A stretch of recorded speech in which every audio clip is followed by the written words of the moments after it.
Now these are the names of the children of Israel which came into Egypt. Every man and his household came with Jacob: Reuben, Simeon, Levi, and Judah, Issachar, Zebulun, and Benjamin, Dan, and Naphtali, Gad, and Asher. And all the souls that came out of the loins of Jacob were 70 souls, for Joseph was in Egypt already. And Joseph died, and all his brethren, and all that generation. And the children of Israel were fruitful, and increased abundantly, and multiplied, and waxed exceeding mighty. And the land was filled with them. Now there arose up a new king over Egypt, which knew not Joseph. And he said unto his people, Behold, the people of the children of Israel are more and mightier than we. Come on, let us deal wisely with them, lest they multiply, and it come to pass that, when there falleth out any war, they join also unto our enemies, and fight against us, and so get them up out of the land. Therefore they did set over them taskmasters to afflict them with their burdens. And they built for Pharaoh treasure cities, Pithom and Ramses. But the more they afflicted them, the more they multiplied and grew, and they were grieved because of the children of Israel. And the Egyptians made the children of Israel to serve with rigor, and they made their lives bitter with hard bondage, in mortar and in brick, and in all manner of service in the field. All their service wherein they made them serve was with rigor.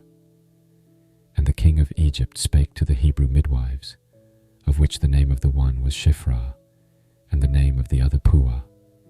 And he said, When ye do the office of a midwife to the Hebrew women, and see them upon the stools, if it be a son, then ye shall kill him. But if it be a daughter, then she shall live.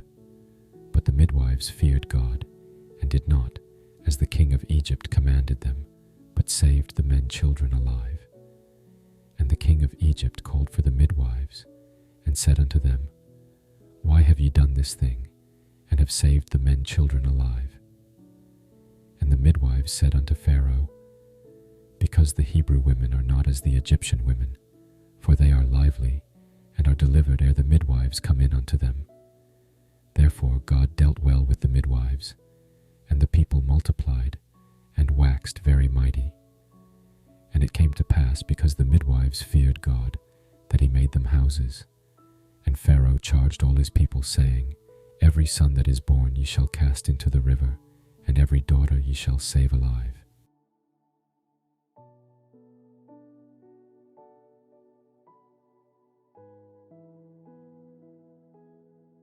And there went a man of the house of Levi, and took to wife a daughter of Levi.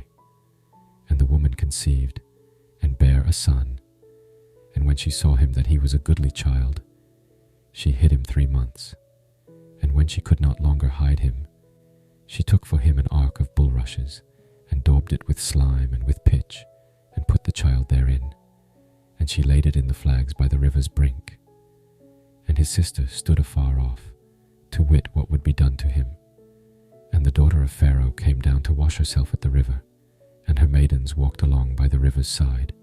And when she saw the ark among the flags, she sent her maid to fetch it. And when she had opened it, she saw the child, and behold, the babe wept. And she had compassion on him, and said, This is one of the Hebrews' children. Then said his sister to Pharaoh's daughter, Shall I go and call to thee a nurse of the Hebrew women, that she may nurse the child for thee? And Pharaoh's daughter said to her, Go. And the maid went, and called the child's mother. And Pharaoh's daughter said unto her, Take this child away, and nurse it for me, and I will give thee thy wages. And the women took the child, and nursed it. And the child grew, and she brought him unto Pharaoh's daughter, and he became her son. And she called his name Moses. And she said, Because I drew him out of the water. And it came to pass in those days, when Moses was grown, that he went out unto his brethren, and looked on their burdens. And he spied an Egyptian smiting an Hebrew, one of his brethren. And he looked this way and that way, and when he saw that there was no man, he slew the Egyptian, and hid him in the sand. And And when he went out the second day, behold, 2 men of the Hebrews strove together. And he said to him, That did the wrong, wherefore smitest thou thy fellow? And he said, Who made thee a prince and a judge over us? Intendest thou to kill me, as thou killedst the Egyptian? And Moses feared, and said, Surely this thing is known. Now when Pharaoh heard this thing, he sought to slay Moses. But Moses fled from the face of Pharaoh, and dwelt in the land of Midian, and he sat down by a well. Now the priest of Midian had 7 daughters, and they came and drew water, and filled the troughs to water their father's flock. And the shepherds came and drove them away. But Moses stood up and helped them, and watered their flock. And when they came to Reuel their father, he said, How is it that ye are come so soon today? And they said, An Egyptian delivered us out of the hand of the shepherds, and also drew water enough for us, and watered the flock. And he said unto his daughters, And where is he? Why is it that ye have left the man? Call him, that he may eat bread. And Moses was content to dwell with the man, and he gave Moses Zipporah his daughter.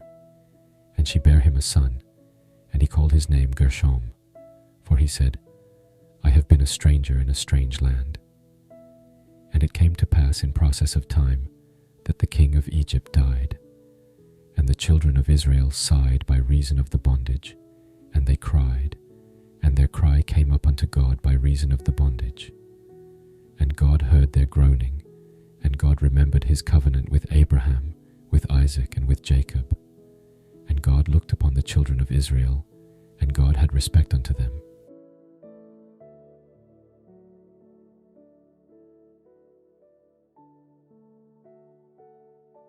Now Moses kept the flock of Jethro his father-in-law, the priest of Midian, and he led the flock to the backside of the desert, and came to the mountain of God, even to Horeb. And the angel of the Lord appeared unto him in a flame of fire out of the midst of a bush. And he looked, and behold, the bush burned with fire, and the bush was not consumed. And Moses said, I will now turn aside, and see this great sight, why the bush is not burnt.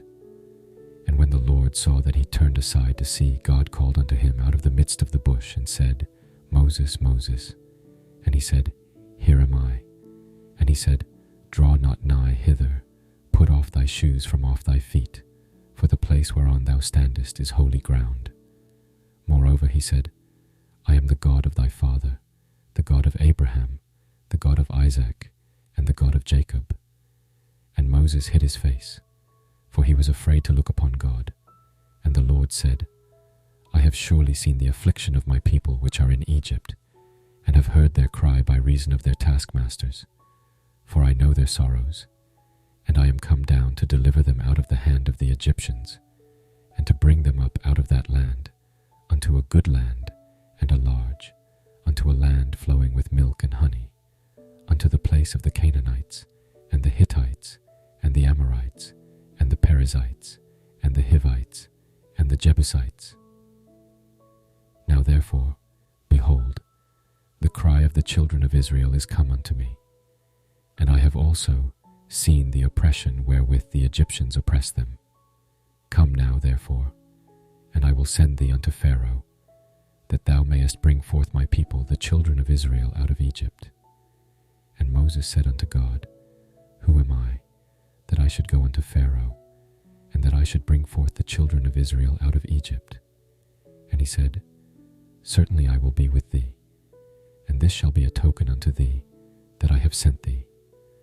When thou hast brought forth the people out of Egypt, ye shall serve God upon this mountain. And Moses said unto God, Behold, when I come unto the children of Israel, and shall say unto them, The God of your fathers hath sent me unto you, and they shall say to me, What is his name? What shall I say unto them? And God said unto Moses, I am that I am. And he said, Thus shalt thou say unto the children of Israel, I am hath sent me unto you. And God said moreover unto Moses, Thus shalt thou say unto the children of Israel, The Lord God of your fathers, the God of Abraham, the God of Isaac, and the God of Jacob, hath sent me unto you. This is my name forever, and this is my memorial unto all generations. Go, and gather the elders of Israel together, and say unto them, The Lord God of your fathers, the God of Abraham, of Isaac, and of Jacob, appeared unto me, saying, I have surely visited you, and seen that which is done to you in Egypt. And I have said, I will bring you up out of the affliction of Egypt unto the land of the Canaanites, and the Hittites, and the Amorites, and the Perizzites, and the Hivites, and the Jebusites, unto a land flowing with milk and honey.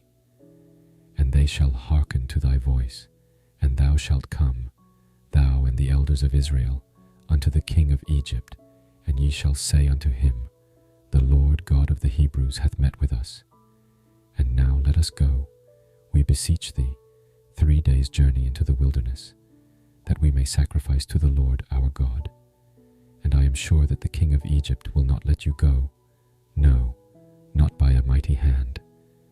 And I will stretch out my hand, and smite Egypt with all my wonders, which I will do in the midst thereof, and after that he will let you go. And I will give this people favor in the sight of the Egyptians. And it shall come to pass that, when ye go, ye shall not go empty, but every woman shall borrow of her neighbor, and of her that sojourneth in her house, jewels of silver, and jewels of gold, and raiment. And ye shall put them upon your sons, and upon your daughters, and ye shall spoil the Egyptians.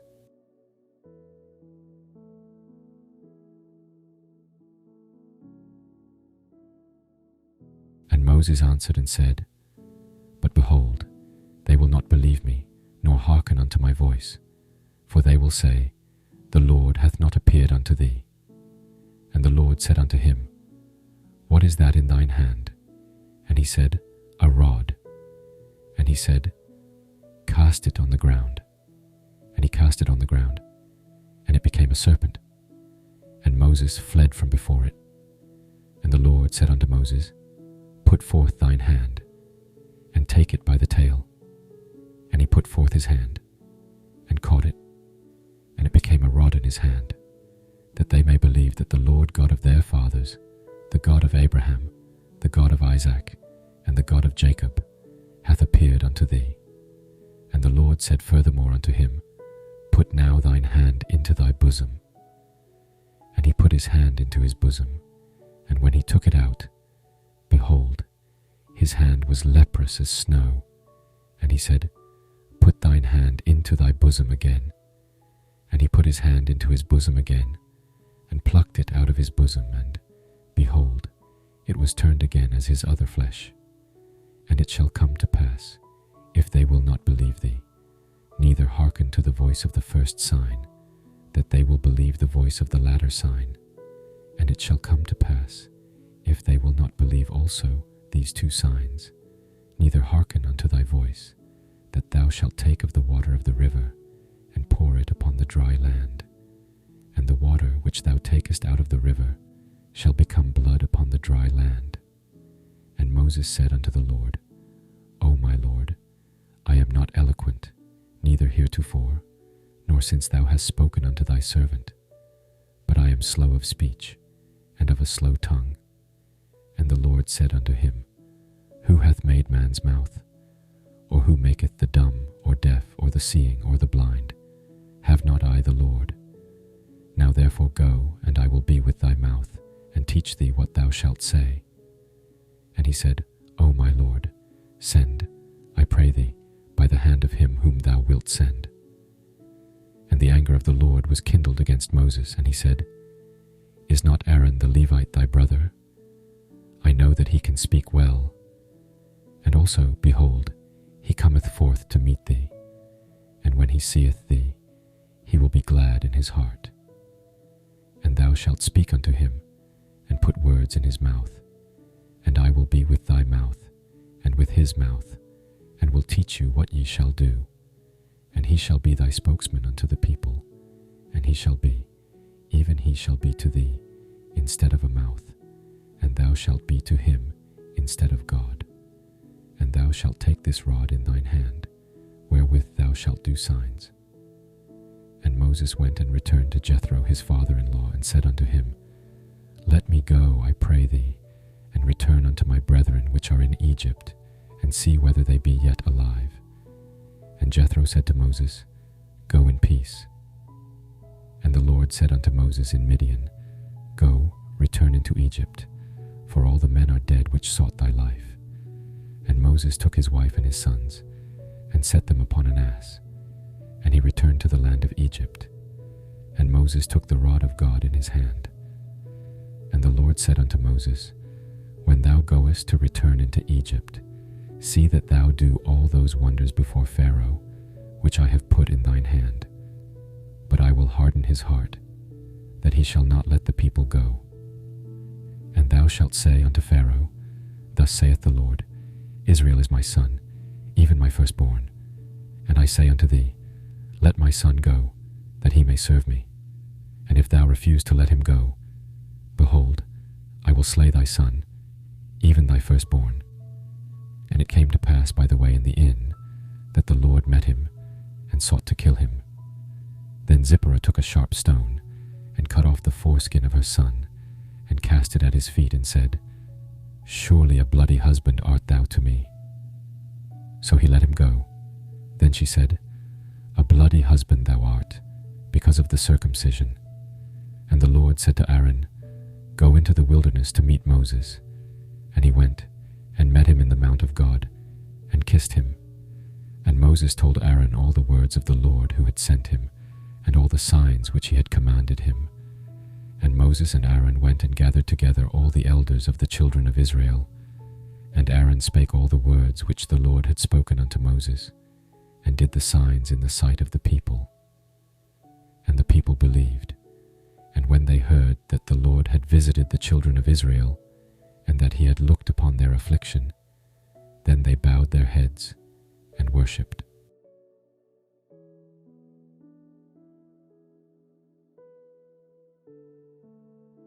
And afterward Moses and Aaron went in, and told Pharaoh, Thus saith the Lord God of Israel, Let my people go, that they may hold a feast unto me in the wilderness. And Pharaoh said, Who is the Lord, that I should obey his voice to let Israel go? I know not the Lord, neither will I let Israel go. And they said, The God of the Hebrews hath met with us. Let us go, we pray thee, 3 days' journey into the desert, and sacrifice unto the Lord our God, lest he fall upon us with pestilence, or with the sword. And the king of Egypt said unto them, Wherefore do ye, Moses and Aaron, let the people from their works, get you unto your burdens? And Pharaoh said, Behold, the people of the land now are many, and ye make them rest from their burdens. And Pharaoh commanded the same day the taskmasters of the people and their officers, saying, Ye shall no more give the people straw to make brick, as heretofore. Let them go and gather straw for themselves. And the tale of the bricks, which they did make heretofore, ye shall lay upon them. Ye shall not diminish aught thereof, for they be idle. Therefore they cry, saying, Let us go and sacrifice to our God. Let their more work be laid upon the men, that they may labor therein, and let them not regard vain words. And the taskmasters of the people went out, and their officers, and they spake to the people, saying, Thus saith Pharaoh, I will not give you straw. Go ye, get you straw where ye can find it, yet not aught of your work shall be diminished. So the people were scattered abroad throughout all the land of Egypt to gather stubble instead of straw. And the taskmasters hasted them, saying, Fulfill your works, your daily tasks, as when there was straw. And the officers of the children of Israel, which Pharaoh's taskmasters had set over them, were beaten and demanded, Wherefore have ye not fulfilled your task in making brick both yesterday and today, as heretofore? Then the officers of the children of Israel came and cried unto Pharaoh, saying, Wherefore dealest thou thus with thy servants? There is no straw given unto thy servants. And they say to us, Make brick, and behold, thy servants are beaten, but the fault is in thine own people. But he said, Ye are idle, ye are idle. Therefore ye say, Let us go and do sacrifice to the Lord.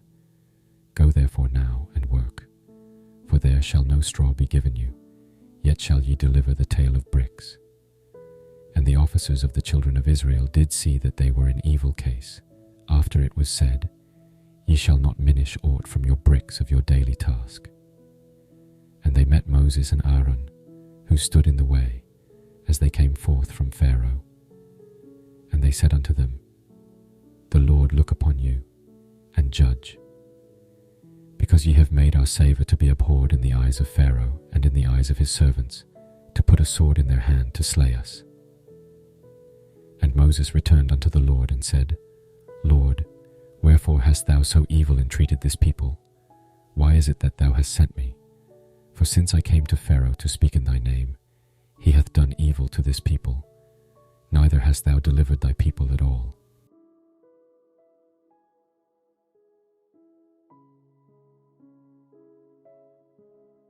Then the Lord said unto Moses, Now shalt thou see what I will do to Pharaoh, for with a strong hand shall he let them go, and with a strong hand shall he drive them out of his land. And God spake unto Moses and said unto him, I am the Lord. And I appeared unto Abraham, unto Isaac, and unto Jacob, by the name of God Almighty, but by my name, Jehovah, was I not known to them. And I have also established my covenant with them, to give them the land of Canaan, the land of their pilgrimage, wherein they were strangers. And I have also heard the groaning of the children of Israel, whom the Egyptians keep in bondage. And I have remembered my covenant. Wherefore say unto the children of Israel, I am the Lord, and I will bring you out from under the burdens of the Egyptians, and I will rid you out of their bondage, and I will redeem you with a stretched out arm, and with great judgments. And I will take you to me for a people, and I will be to you a God. And ye shall know that I am the Lord your God, which bringeth you out from under the burdens of the Egyptians. And I will bring you in unto the land, concerning the which I did swear to give it to Abraham, to Isaac, and to Jacob.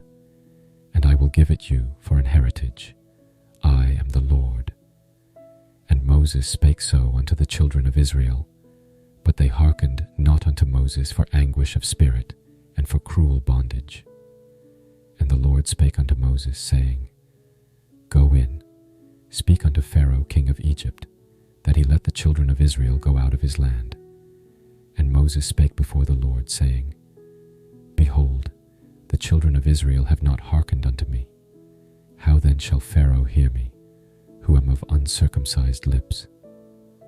And the Lord spake unto Moses and unto Aaron, and gave them a charge unto the children of Israel, and unto Pharaoh king of Egypt, to bring the children of Israel out of the land of Egypt.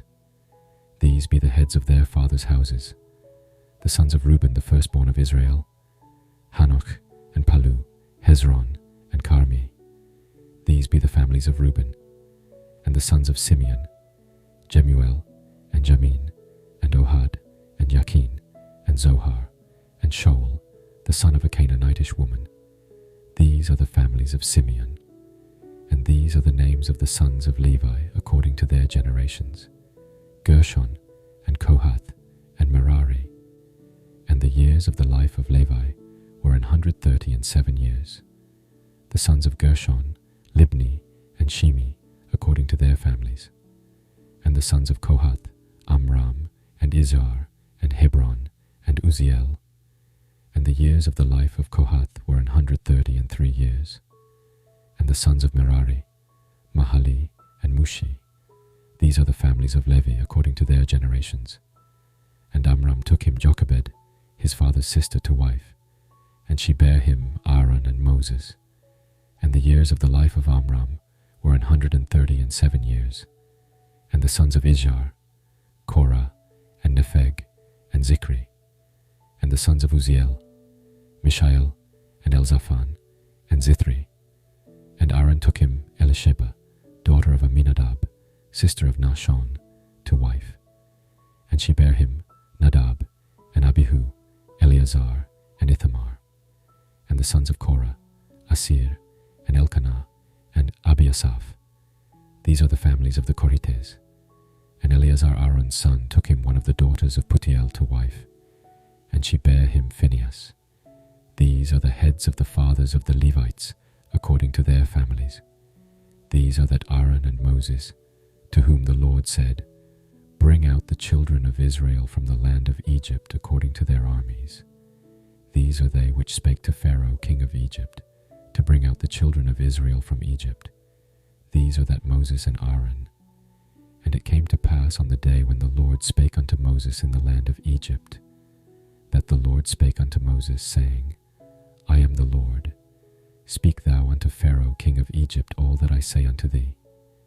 And Moses said before the Lord, Behold, I am of uncircumcised lips, and how shall Pharaoh hearken unto me?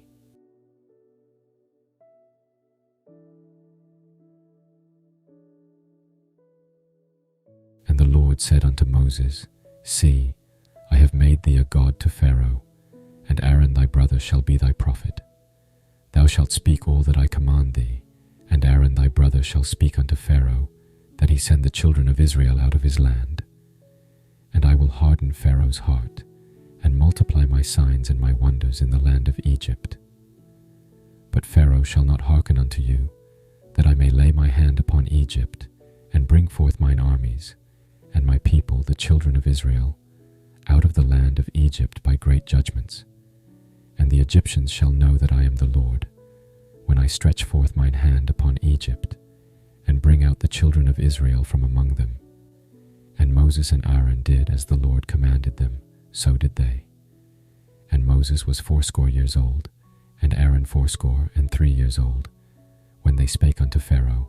And the Lord spake unto Moses and unto Aaron, saying, When Pharaoh shall speak unto you, saying, Show a miracle for you, then thou shalt say unto Aaron, Take thy rod, and cast it before Pharaoh, and it shall become a serpent. And Moses and Aaron went in unto Pharaoh, and they did so as the Lord had commanded. And Aaron cast down his rod before Pharaoh and before his servants, and it became a serpent. Then Pharaoh also called the wise men and the sorcerers. Now the magicians of Egypt, they also did in like manner with their enchantments. For they cast down every man his rod, and they became serpents. But Aaron's rod swallowed up their rods. And he hardened Pharaoh's heart, that he hearkened not unto them, as the Lord had said. And the Lord said unto Moses, Pharaoh's heart is hardened, he refuseth to let the people go. Get thee unto Pharaoh in the morning. Lo, he goeth out unto the water, and thou shalt stand by the river's brink against he come. And the rod which was turned to a serpent shalt thou take in thine hand. And thou shalt say unto him, The Lord God of the Hebrews hath sent me unto thee, saying, Let my people go, that they may serve me in the wilderness. And behold, hitherto thou wouldest not hear. Thus saith the Lord, In this thou shalt know that I am the Lord. Behold, I will smite with the rod that is in mine hand upon the waters which are in the river, and they shall be turned to blood. And the fish that is in the river shall die, and the river shall stink, and the Egyptians shall loathe to drink of the water of the river. And the Lord spake unto Moses, Say unto Aaron, Take thy rod, and stretch out thine hand upon the waters of Egypt, upon their streams, upon their rivers, and upon their ponds, and upon all their pools of water, that they may become blood, and that there may be blood throughout all the land of Egypt, both in vessels of wood and in vessels of stone. And Moses and Aaron did so, as the Lord commanded, and he lifted up the rod and smote the waters that were in the river, in the sight of Pharaoh, and in the sight of his servants. And all the waters that were in the river were turned to blood. And the fish that was in the river died, and the river stank, and the Egyptians could not drink of the water of the river. And there was blood throughout all the land of Egypt. And the magicians of Egypt did so with their enchantments. And Pharaoh's heart was hardened, neither did he hearken unto them, as the Lord had said. And Pharaoh turned and went into his house, neither did he set his heart to this also. And all the Egyptians digged round about the river for water to drink, for they could not drink of the water of the river. And 7 days were fulfilled. After that the Lord had smitten the river.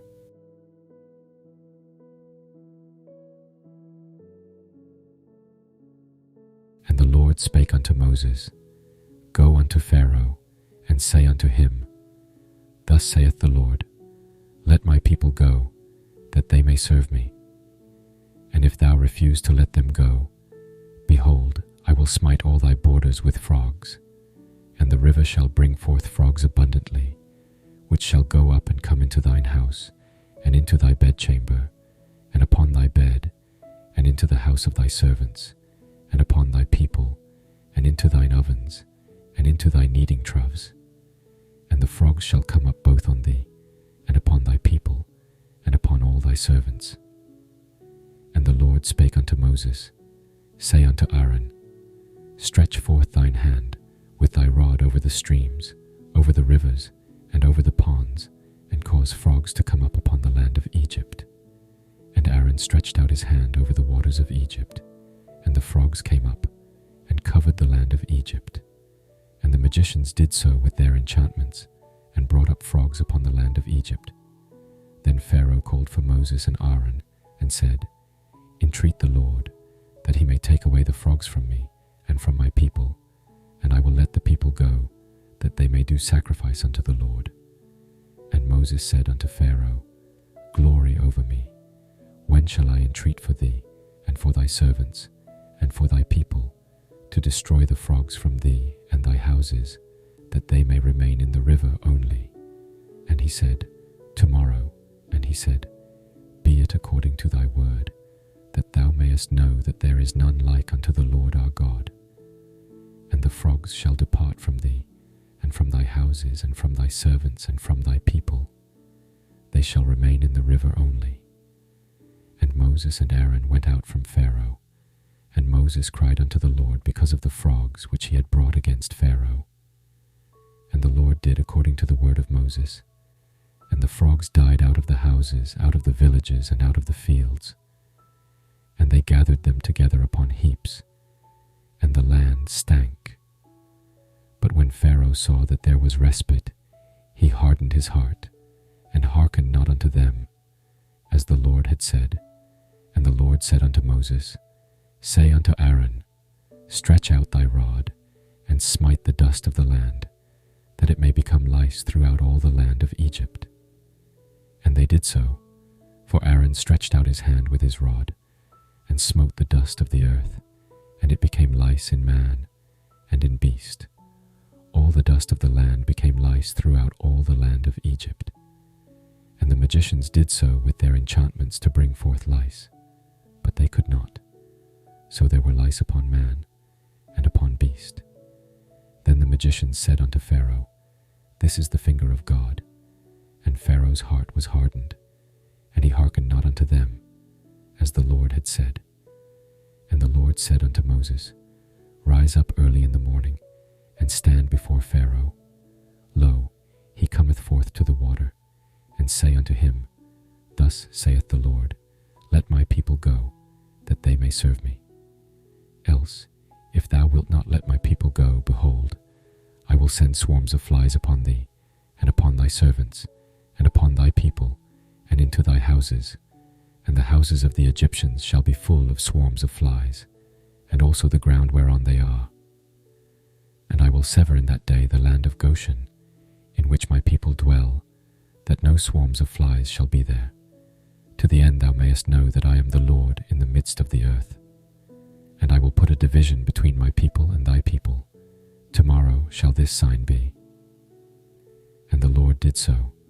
And there came a grievous swarm of flies into the house of Pharaoh, and into his servants' houses, and into all the land of Egypt. The land was corrupted by reason of the swarm of flies. And Pharaoh called for Moses and for Aaron, and said, Go ye, sacrifice to your God in the land.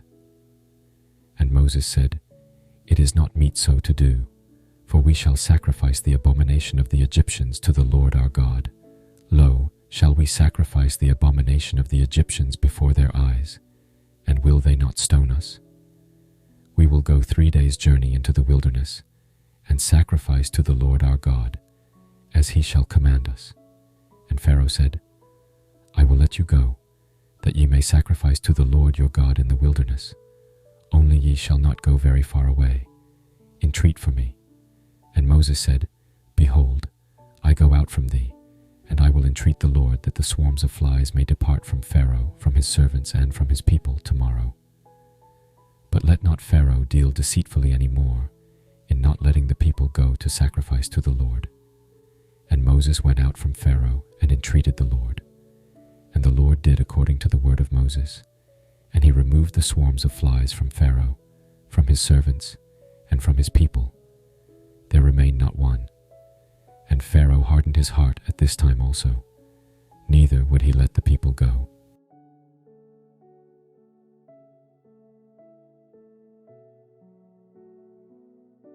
Then the Lord said unto Moses, Go in unto Pharaoh, and tell him, Thus saith the Lord God of the Hebrews, Let my people go, that they may serve me. For if thou refuse to let them go, and wilt hold them still, behold, the hand of the Lord is upon thy cattle which is in the field, upon the horses, upon the asses, upon the camels, upon the oxen, and upon the sheep. There shall be a very grievous murrain. And the Lord shall sever between the cattle of Israel and the cattle of Egypt, and there shall nothing die of all that is the children's of Israel.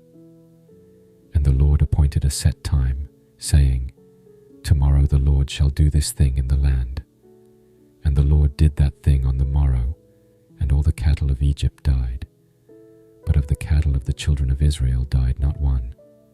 And Pharaoh sent, and behold, there was not one of the cattle of the Israelites dead. And the heart of Pharaoh was hardened, and he did not let the people go. And the Lord said unto Moses and unto Aaron, Take to you handfuls of ashes of the furnace, and let Moses sprinkle it toward the heaven in the sight of Pharaoh. And it shall become small dust in all the land of Egypt, and shall be a boil breaking forth with blains upon man and upon beast throughout all the land of Egypt. And they took ashes of the furnace, and stood before Pharaoh, and Moses sprinkled it up toward heaven, and it became a boil breaking forth with blains upon man and upon beast. And the magicians could not stand before Moses because of the boils, for the boil was upon the magicians, and upon all the Egyptians. And the Lord hardened the heart of Pharaoh, and he hearkened not unto them, as the Lord had spoken unto Moses. And the Lord said unto Moses, Rise up early in the morning, and stand before Pharaoh, and say unto him, Thus saith the Lord God of the Hebrews, Let my people go, that they may serve me.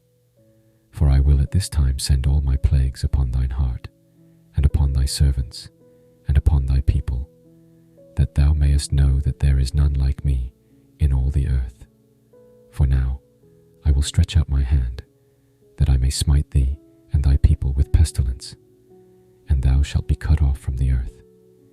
And in very deed for this cause have I raised thee up, for to show in thee my power, and that my name may be declared throughout all the earth. As yet exaltest thou thyself against my people, that thou wilt not let them go. Behold, tomorrow about this time I will cause it to rain a very grievous hail, such as hath not been in Egypt since the foundation thereof even until now. Send therefore now and gather thy cattle, and all that thou hast in the field. For upon every man and beast which shall be found in the field, and shall not be brought home, the hail shall come down upon them, and they shall die. He that feared the word of the Lord among the servants of Pharaoh made his servants and his cattle flee into the houses. And he that regarded not the word of the Lord left his servants and his cattle in the field. And the Lord said unto Moses, Stretch forth thine hand toward heaven, that there may be hail in all the land of Egypt, upon man, and upon beast, and upon every herb of the field, throughout the land of Egypt. And Moses stretched forth his rod toward heaven, and the Lord sent thunder and hail, and the fire ran along upon the ground, and the Lord rained hail upon the land of Egypt. So there was hail, and fire mingled with the hail, very grievous, such as there was none like it in all the land of Egypt since it became a nation. And the hail smote throughout all the land of Egypt all that was in the field, both man and beast. And the hail smote every herb of the field, and brake every tree of the field. Only in the land of Goshen, where the children of Israel were, was there no hail. And Pharaoh sent, and called for Moses and Aaron, and said unto them, I have sinned this time. The Lord is righteous, and I and my people are wicked. Entreat the Lord, for it is enough, that there be no more mighty thunderings and hail. And I will let you go, and ye shall stay no longer. And Moses said unto him, As soon as I am gone out of the city, I will spread abroad my hands unto the Lord, and the thunder shall cease, neither shall there be any more hail, that thou mayest know how that the earth is the Lord's. But as for thee and thy servants, I know that ye will not yet fear the Lord God. And the flax and the barley was smitten, for the barley was in the ear, and the flax was bold. But the wheat and the rye were not smitten, for they were not grown up. And Moses went out of the city from Pharaoh, and spread abroad his hands unto the Lord. And the thunders and hail ceased, and the rain was not poured upon the earth. And when Pharaoh saw that the rain and the hail and the thunders were ceased, he sinned yet more, and hardened his heart, he and his servants.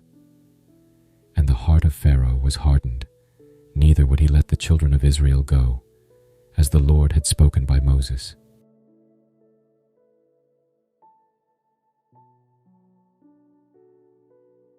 And the Lord said unto Moses, Go in unto Pharaoh, for I have hardened his heart, and the heart of his servants, that I might show these my signs before him, and that thou mayest tell in the ears of thy son, and of thy son's son, what things I have wrought in Egypt, and my signs which I have done among them, that ye may know how that I am the Lord. And Moses and Aaron came in unto Pharaoh, and said unto him, Thus saith the Lord God of the Hebrews, How long wilt thou refuse to humble thyself before me? Let my people go, that they may serve me. Else, if thou refuse to let my people go, behold, tomorrow will I bring the locusts into thy coast, and they shall cover the face of the earth, that one cannot be able to see the earth. And they shall eat the residue of that which is escaped, which remaineth unto you from the hail, and shall eat every tree which groweth for you out of the field. And they shall fill thy houses, and the houses of all thy servants, and the houses of all the Egyptians, which neither thy fathers nor thy fathers' fathers have seen, since the day that they were upon the earth unto this day. And he turned himself, and went out from Pharaoh. And Pharaoh's servants said unto him, How long shall this man be a snare unto us? Let the men go, that they may serve the Lord their God. Knowest thou not yet that Egypt is destroyed? And Moses and Aaron were brought again unto Pharaoh. And he said unto them, Go, serve the Lord your God. But who are they that shall go? And Moses said, We will go with our young and with our old, with our sons and with our daughters, with our flocks and with our herds will we go, for we must hold a feast unto the Lord. And he said unto them, Let the Lord be so with you, as I will let you go, and your little ones. Look to it, for evil is before you. Not so. Go now, ye that are men, and serve the Lord, for that ye did desire. And they were driven out from Pharaoh's presence. And the Lord said unto Moses, Stretch out thine hand over the land of Egypt for the locusts, that they may come up upon the land of Egypt, and eat every herb of the land, even all that the hail hath left. And Moses stretched forth his rod over the land of Egypt, and the Lord brought an east wind upon the land all that day, and all that night. And when it was morning, the east wind brought the locusts. And the locust went up over all the land of Egypt, and rested in all the coasts of Egypt. Very grievous were they. Before them there were no such locusts as they, neither after them shall be such. For they covered the face of the whole earth, so that the land was darkened. And they did eat every herb of the land, and all the fruit of the trees which the hail had left. And there remained not any green thing in the trees, or in the herbs of the field, through all the land of Egypt. Pharaoh called for Moses and Aaron in haste, and he said, I have sinned against the Lord your God, and against you. Now therefore forgive, I pray thee, my sin only this once, and entreat the Lord your God, that he may take away from me this death only. And he went out from Pharaoh, and entreated the Lord. And the Lord turned a mighty strong west wind, which took away the locusts, and cast them into the Red Sea. There remained not one locust in all the coasts of Egypt, but the Lord hardened Pharaoh's heart, so that he would not let the children of Israel go. And the Lord said unto Moses, Stretch out thine hand toward heaven, that there may be darkness over the land of Egypt, even darkness which may be felt. And Moses stretched forth his hand toward heaven, and there was a thick darkness in all the land of Egypt 3 days. They saw not one another, neither rose any from his place for 3 days. But all the children of Israel had light in their dwellings. And Pharaoh called unto Moses and said, Go ye, serve the Lord. Only let your flocks and your herds be stayed. Let your little ones also go with you. And Moses said, Thou must give us also sacrifices and burnt offerings, that we may sacrifice unto the Lord our God. Our cattle also shall go with us. There shall not an hoof be left behind, for thereof must we take to serve the Lord our God, and we know not with what we must serve the Lord, until we come thither. But the Lord hardened Pharaoh's heart, and he would not let them go.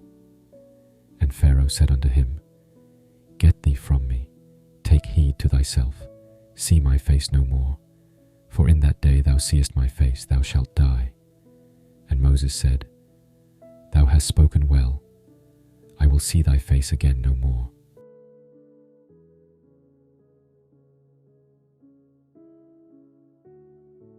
And the Lord said unto Moses, Yet will I bring one plague more upon Pharaoh and upon Egypt. Afterwards he will let you go hence. When he shall let you go, he shall surely thrust you out hence altogether.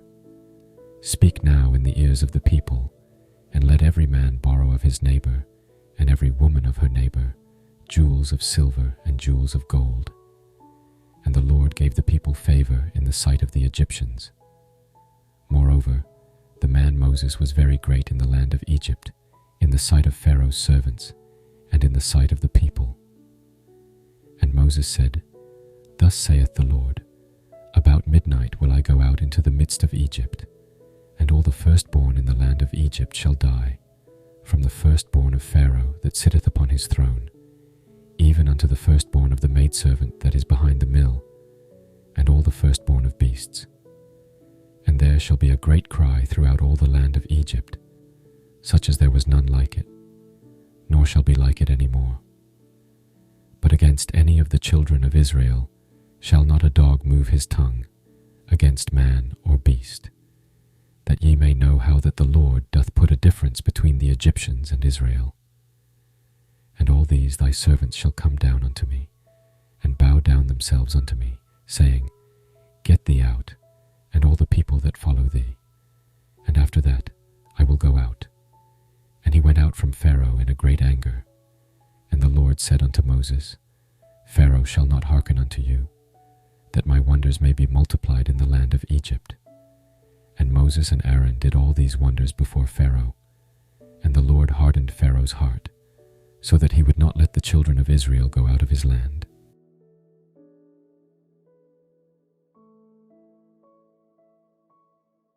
And the Lord spake unto Moses and Aaron in the land of Egypt, saying, This month shall be unto you the beginning of months. It shall be the first month of the year to you. Speak ye unto all the congregation of Israel, saying, In the 10th day of this month they shall take to them, every man a lamb, according to the house of their fathers, a lamb for an house. And if the household be too little for the lamb, let him and his neighbor next unto his house take it according to the number of the souls. Every man according to his eating shall make your count for the lamb. Your lamb shall be without blemish, a male of the first year. Ye shall take it out from the sheep or from the goats, and ye shall keep it up until the 14th day of the same month. And the whole assembly of the congregation of Israel shall kill it in the evening. And they shall take of the blood, and strike it on the 2 side posts and on the upper doorpost of the houses, wherein they shall eat it. And they shall eat the flesh in that night, roast with fire, and unleavened bread, and with bitter herbs they shall eat it. Eat not of it raw, nor sodden it all with water, but roast with fire, his head with his legs, and with the purtenance thereof. And ye shall let nothing of it remain until the morning, and that which remaineth of it until the morning ye shall burn with fire. And thus shall ye eat it, with your loins girded, your shoes on your feet, and your staff in your hand. And ye shall eat it in haste. It is the Lord's Passover. For I will pass through the land of Egypt this night, and will smite all the firstborn in the land of Egypt, both man and beast. And against all the gods of Egypt I will execute judgment. I am the Lord. And the blood shall be to you for a token upon the houses where ye are.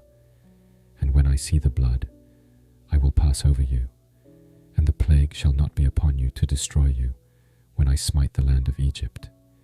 And this day shall be unto you for a memorial, and ye shall keep it a feast to the Lord throughout your generations.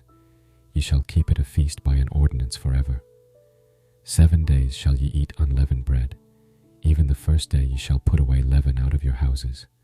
For whosoever eateth leavened bread from the first day until the 7th day, that soul shall be cut off from Israel. And in the first day there shall be an holy convocation, and in the 7th day there shall be an holy convocation to you. No manner of work shall be done in them, save that which every man must eat, that only may be done of you. And ye shall observe the feast of unleavened bread, for in this selfsame day have I brought your armies out of the land of Egypt. Therefore shall ye observe this day in your generations by an ordinance forever.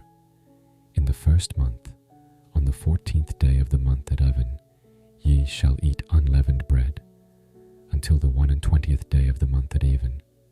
7 days shall there be no leaven found in your houses. For whosoever eateth that which is leavened, even that soul shall be cut off from the congregation of Israel, whether he be a stranger or born in the land. Ye shall eat nothing leavened. In all your habitations shall ye eat unleavened bread. Then Moses called for all the elders of Israel, and said unto them, Draw out and take you a lamb according to your families, and kill the Passover. And ye shall take a bunch of hyssop, and dip it in the blood that is in the basin, and strike the lintel and the 2 side posts with the blood that is in the basin. And none of you shall go out at the door of his house until the morning. For the Lord will pass through to smite the Egyptians. And when he seeth the blood upon the lintel and on the 2 side posts, the Lord will pass over the door, and will not suffer the destroyer to come in unto your houses to smite you. And ye shall observe this thing for an ordinance to thee and to thy sons forever.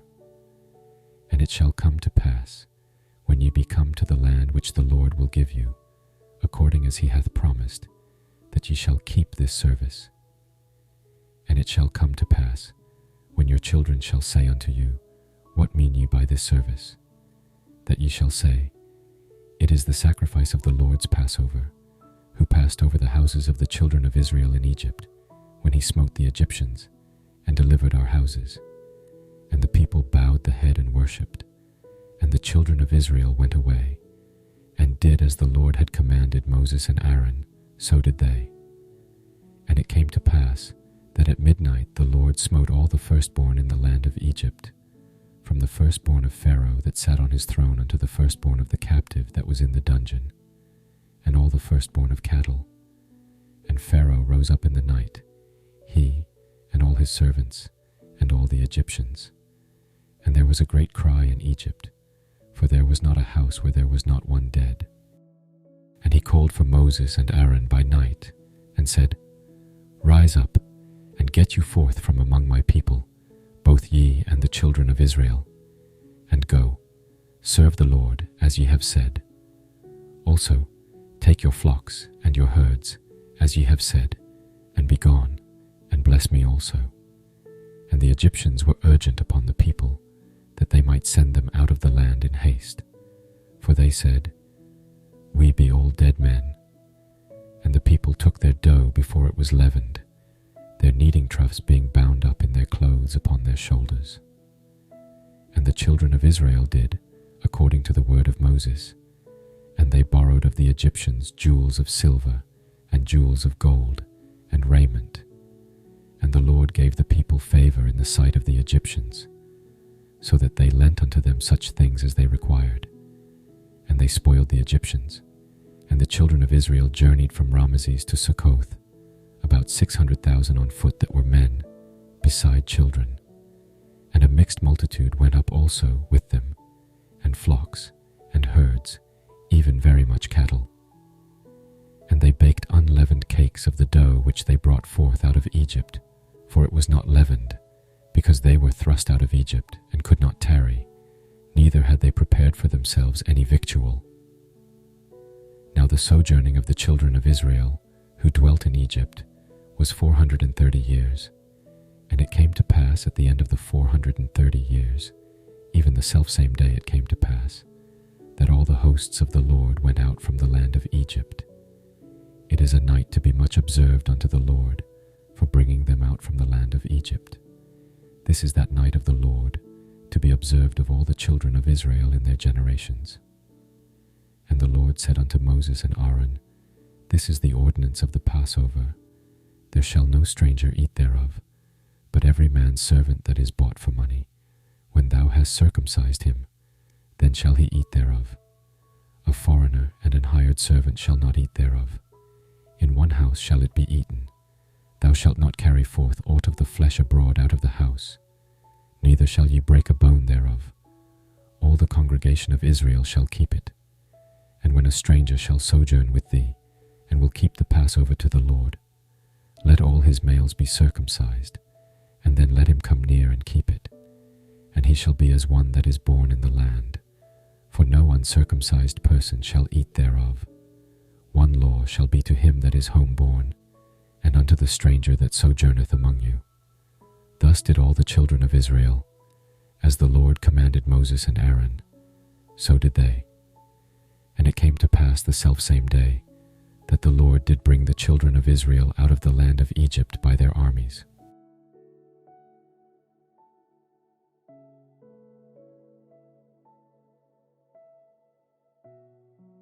And the Lord spake unto Moses, saying, Sanctify unto me all the firstborn, whatsoever openeth the womb among the children of Israel, both of man and of beast. It is mine. And Moses said unto the people, Remember this day, in which ye came out from Egypt, out of the house of bondage. For by strength of hand the Lord brought you out from this place. There shall no leavened bread be eaten. This day came ye out in the month Abib.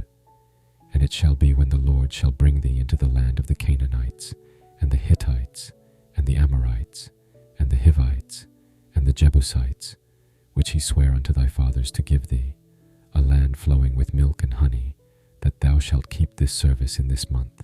7 days thou shalt eat unleavened bread. And in the 7th day shall be a feast to the Lord. Unleavened bread shall be eaten 7 days, and there shall no leavened bread be seen with thee, neither shall there be leaven seen with thee in all thy quarters. And thou shalt show thy son in that day, saying, This is done because of that which the Lord did unto me when I came forth out of Egypt. And it shall be for a sign unto thee upon thine hand, and for a memorial between thine eyes, that the Lord's law may be in thy mouth. For with a strong hand hath the Lord brought thee out of Egypt. Thou shalt therefore keep this ordinance in his season from year to year. And it shall be when the Lord shall bring thee into the land of the Canaanites, as he sware unto thee and to thy fathers, and shall give it thee, that thou shalt set apart unto the Lord all that openeth the matrix, and every firstling that cometh of a beast which thou hast. The males shall be the Lord's. And every firstling of an ass thou shalt redeem with a lamb. And if thou wilt not redeem it, then thou shalt break his neck. And all the firstborn of man among thy children shalt thou redeem. And it shall be when thy son asketh thee in time to come, saying, What is this? That thou shalt say unto him, By strength of hand the Lord brought us out from Egypt, from the house of bondage. And it came to pass, when Pharaoh would hardly let us go, that the Lord slew all the firstborn in the land of Egypt, both the firstborn of man, firstborn of beast. Therefore I sacrifice to the Lord all that openeth the matrix, being males. But all the firstborn of my children I redeem, and it shall be for a token upon thine hand, and for frontlets between thine eyes. For by strength of hand the Lord brought us forth out of Egypt.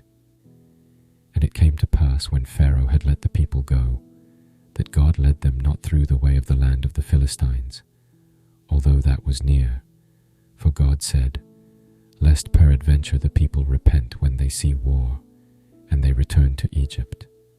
But God led the people about, through the way of the wilderness of the Red Sea, and the children of Israel went up harnessed out of the land of Egypt. And Moses took the bones of Joseph with him, for he had straitly sworn the children of Israel, saying, God will surely visit you, and ye shall carry up my bones away hence with you. And they took their journey from Succoth, and encamped in Etham, in the edge of the wilderness. And the Lord went before them by day in a pillar of a cloud, to lead them the way, and by night in a pillar of fire, to give them light, to go by day and night. He took not away the pillar of the cloud by day, nor the pillar of fire by night, from before the people.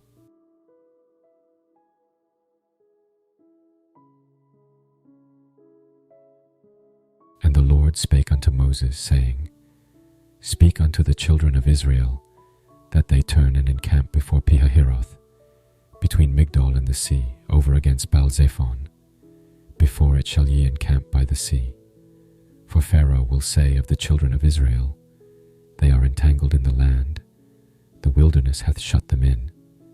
And I will harden Pharaoh's heart, that he shall follow after them, and I will be honored upon Pharaoh, and upon all his host, that the Egyptians may know that I am the Lord. And they did so. And it was told the king of Egypt that the people fled, and the heart of Pharaoh and of his servants was turned against the people. And they said, Why have we done this, that we have let Israel go from serving us? And he made ready his chariot, and took his people with him. And he took 600 chosen chariots, and all the chariots of Egypt, and captains over every one of them. And the Lord hardened the heart of Pharaoh king of Egypt, and he pursued after the children of Israel. And the children of Israel went out with an high hand.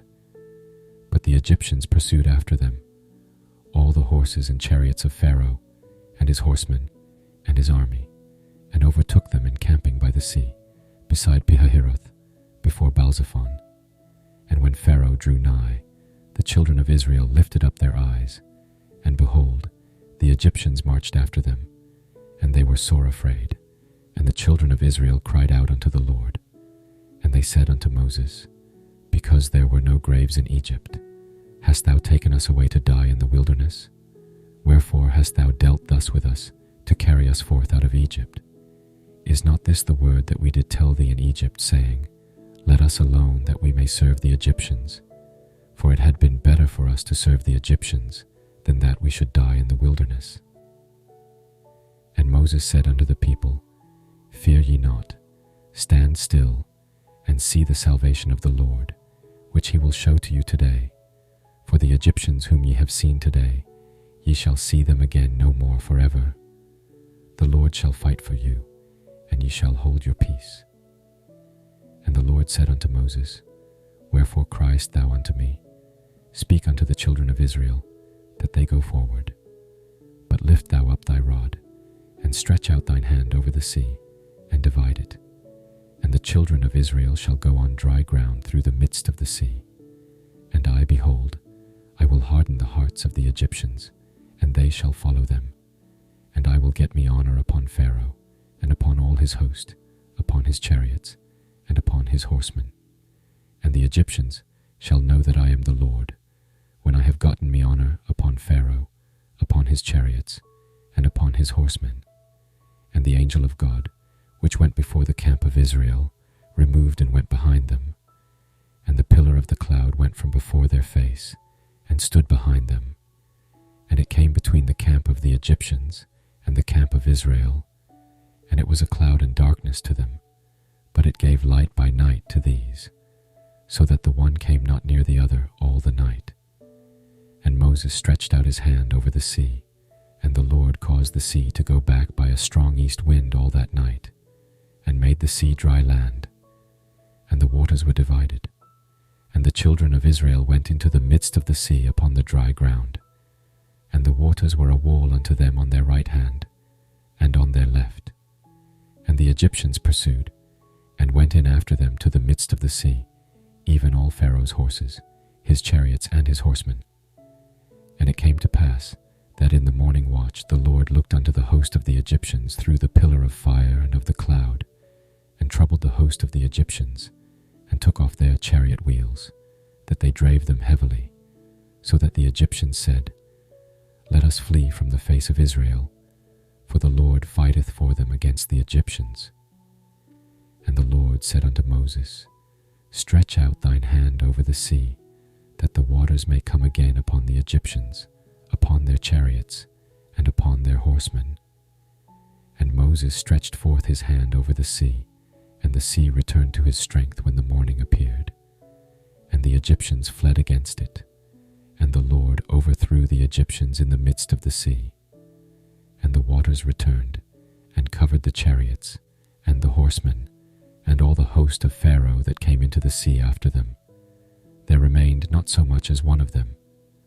But the children of Israel walked upon dry land in the midst of the sea, and the waters were a wall unto them on their right hand, and on their left. Thus the Lord saved Israel that day out of the hand of the Egyptians. And Israel saw the Egyptians dead upon the seashore.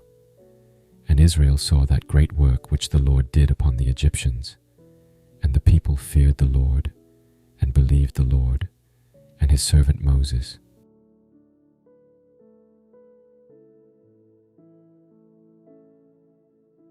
Then sang Moses and the children of Israel this song unto the Lord, and spake, saying, I will sing unto the Lord, for he hath triumphed gloriously.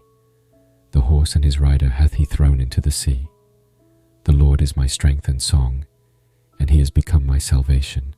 He is my God, and I will prepare him an habitation, my father's God, and I will exalt him. The Lord is a man of war, the Lord is his name. Pharaoh's chariots and his host hath he cast into the sea. His chosen captains also are drowned in the Red Sea. The depths have covered them. They sank into the bottom as a stone. Thy right hand, O Lord, is become glorious in power. Thy right hand, O Lord, hath dashed in pieces the enemy. And in the greatness of thine excellency thou hast overthrown them that rose up against thee. Thou sentest forth thy wrath, which consumed them as stubble. And with the blast of thy nostrils the waters were gathered together, the flood stood upright as an heap, and the depths were congealed in the heart of the sea. The enemy said, I will pursue, I will overtake, I will divide the spoil. My lust shall be satisfied upon them. I will draw my sword, my hand shall destroy them. Thou didst blow with thy wind, the sea covered them. They sank as lead in the mighty waters. Who is like unto thee, O Lord, among the gods? Who is like thee, glorious in holiness, fearful in praises, doing wonders? Thou stretchedst out thy right hand, the earth swallowed them. Thou in thy mercy hast led forth the people which thou hast redeemed. Thou hast guided them in thy strength unto thy holy habitation. The people shall hear and be afraid. Sorrow shall take hold on the inhabitants of Palestina. Then the dukes of Edom shall be amazed. The mighty men of Moab, trembling, shall take hold upon them. All the inhabitants of Canaan shall melt away. Fear and dread shall fall upon them. By the greatness of thine arm they shall be as still as a stone, till thy people pass over, O Lord, till the people pass over, which thou hast purchased. Thou shalt bring them in, and plant them in the mountain of thine inheritance, in the place, O Lord, which thou hast made for thee to dwell in the sanctuary, O Lord, which thy hands have established. The Lord shall reign for ever and ever, for the horse of Pharaoh went in with his chariots and with his horsemen into the sea, and the Lord brought again the waters of the sea upon them. But the children of Israel went on dry land in the midst of the sea. Miriam the prophetess, the sister of Aaron, took a timbrel in her hand, and all the women went out after her with timbrels and with dances. And Miriam answered them, Sing ye to the Lord, for he hath triumphed gloriously. The horse and his rider hath he thrown into the sea. So Moses brought Israel from the Red Sea, and they went out into the wilderness of Shur. And they went 3 days in the wilderness, and found no water. And when they came to Marah, they could not drink of the waters of Marah, for they were bitter. Therefore the name of it was called Marah. And the people murmured against Moses, saying, What shall we drink? And he cried unto the Lord, and the Lord showed him a tree, which when he had cast into the waters were made sweet. There he made for them a statute and an ordinance, and there he proved them, and said, If thou wilt diligently hearken to the voice of the Lord thy God, and wilt do that which is right in his sight, and wilt give ear to his commandments, and keep all his statutes, I will put none of these diseases upon thee, which I have brought upon the Egyptians, for I am the Lord that healeth thee. And they came to Elim, where were 12 wells of water, and 70 palm trees, and they encamped there by the waters.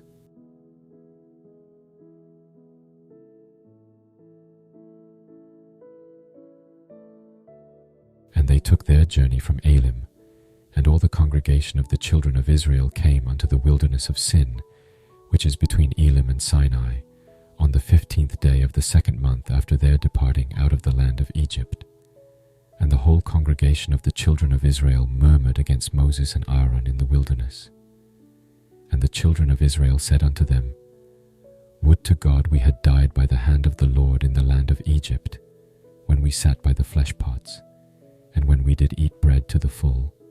For ye have brought us forth into this wilderness, to kill this whole assembly with hunger. Then said the Lord unto Moses, Behold, I will rain bread from heaven for you, and the people shall go out and gather a certain rate every day, that I may prove them, whether they will walk in my law or no.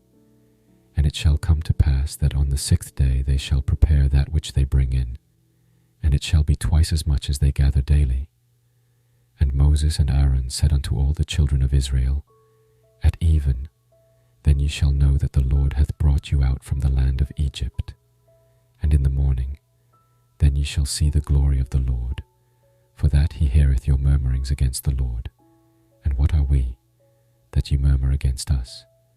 And Moses said, This shall be, when the Lord shall give you in the evening flesh to eat, and in the morning bread to the full, for that the Lord heareth your murmurings which ye murmur against him. And what are we? Your murmurings are not against us, but against the Lord. And Moses spake unto Aaron, Say unto all the congregation of the children of Israel, Come near before the Lord, for he hath heard your murmurings. And it came to pass, as Aaron spake unto the whole congregation of the children of Israel, that they looked toward the wilderness, and behold, the glory of the Lord appeared in the cloud. And the Lord spake unto Moses, saying, I have heard the murmurings of the children of Israel. Speak unto them, saying, At even ye shall eat flesh, and in the morning ye shall be filled with bread, and ye shall know that I am the Lord your God. And it came to pass, that at even the quails came up, and covered the camp, and in the morning the dew lay round about the host.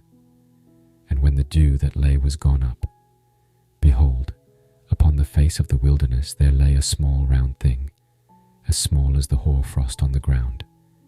And when the children of Israel saw it, they said one to another, It is manna, for they wist not what it was. And Moses said unto them, This is the bread which the Lord hath given you to eat. This is the thing which the Lord hath commanded.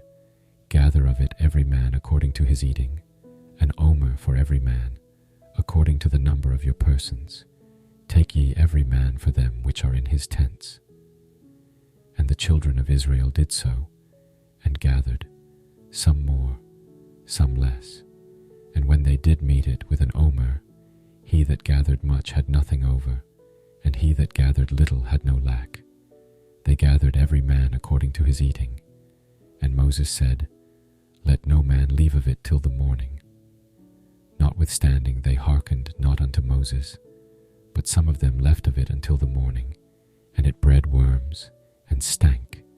And Moses was wroth with them, and they gathered it every morning, every man according to his eating. And when the sun waxed hot, it melted. And it came to pass that on the 6th day they gathered twice as much bread, 2 omers for one man. And all the rulers of the congregation came and told Moses. And he said unto them, This is that which the Lord hath said, Tomorrow is the rest of the holy Sabbath unto the Lord. Bake that which ye will bake today, and seethe that ye will seethe, and that which remaineth over lay up for you to be kept until the morning. And they laid it up till the morning, as Moses bade, and it did not stink, neither was there any worm therein. And Moses said, Eat that today, for today is a Sabbath unto the Lord. Today ye shall not find it in the field. 6 days ye shall gather it, but on the 7th day, which is the Sabbath, in it there shall be none. And it came to pass that there went out some of the people on the 7th day for to gather, and they found none. And the Lord said unto Moses, How long refuse ye to keep my commandments and my laws? See, for that the Lord hath given you the Sabbath. Therefore he giveth you on the 6th day the bread of 2 days. Abide ye every man in his place. Let no man go out of his place on the 7th day. So the people rested on the 7th day. And the house of Israel called the name thereof manna. And it was like coriander seed, white, and the taste of it was like wafers made with honey. And Moses said, This is the thing which the Lord commandeth. Fill an omer of it to be kept for your generations, that they may see the bread wherewith I have fed you in the wilderness, when I brought you forth from the land of Egypt. And Moses said unto Aaron, Take a pot, and put an omer full of manna therein, and lay it up before the Lord, to be kept for your generations. As the Lord commanded Moses, so Aaron laid it up before the testimony, to be kept. And the children of Israel did eat manna 40 years, until they came to a land inhabited. They did eat manna until they came unto the borders of the land of Canaan. Now an omer is the 10th part of an ephah.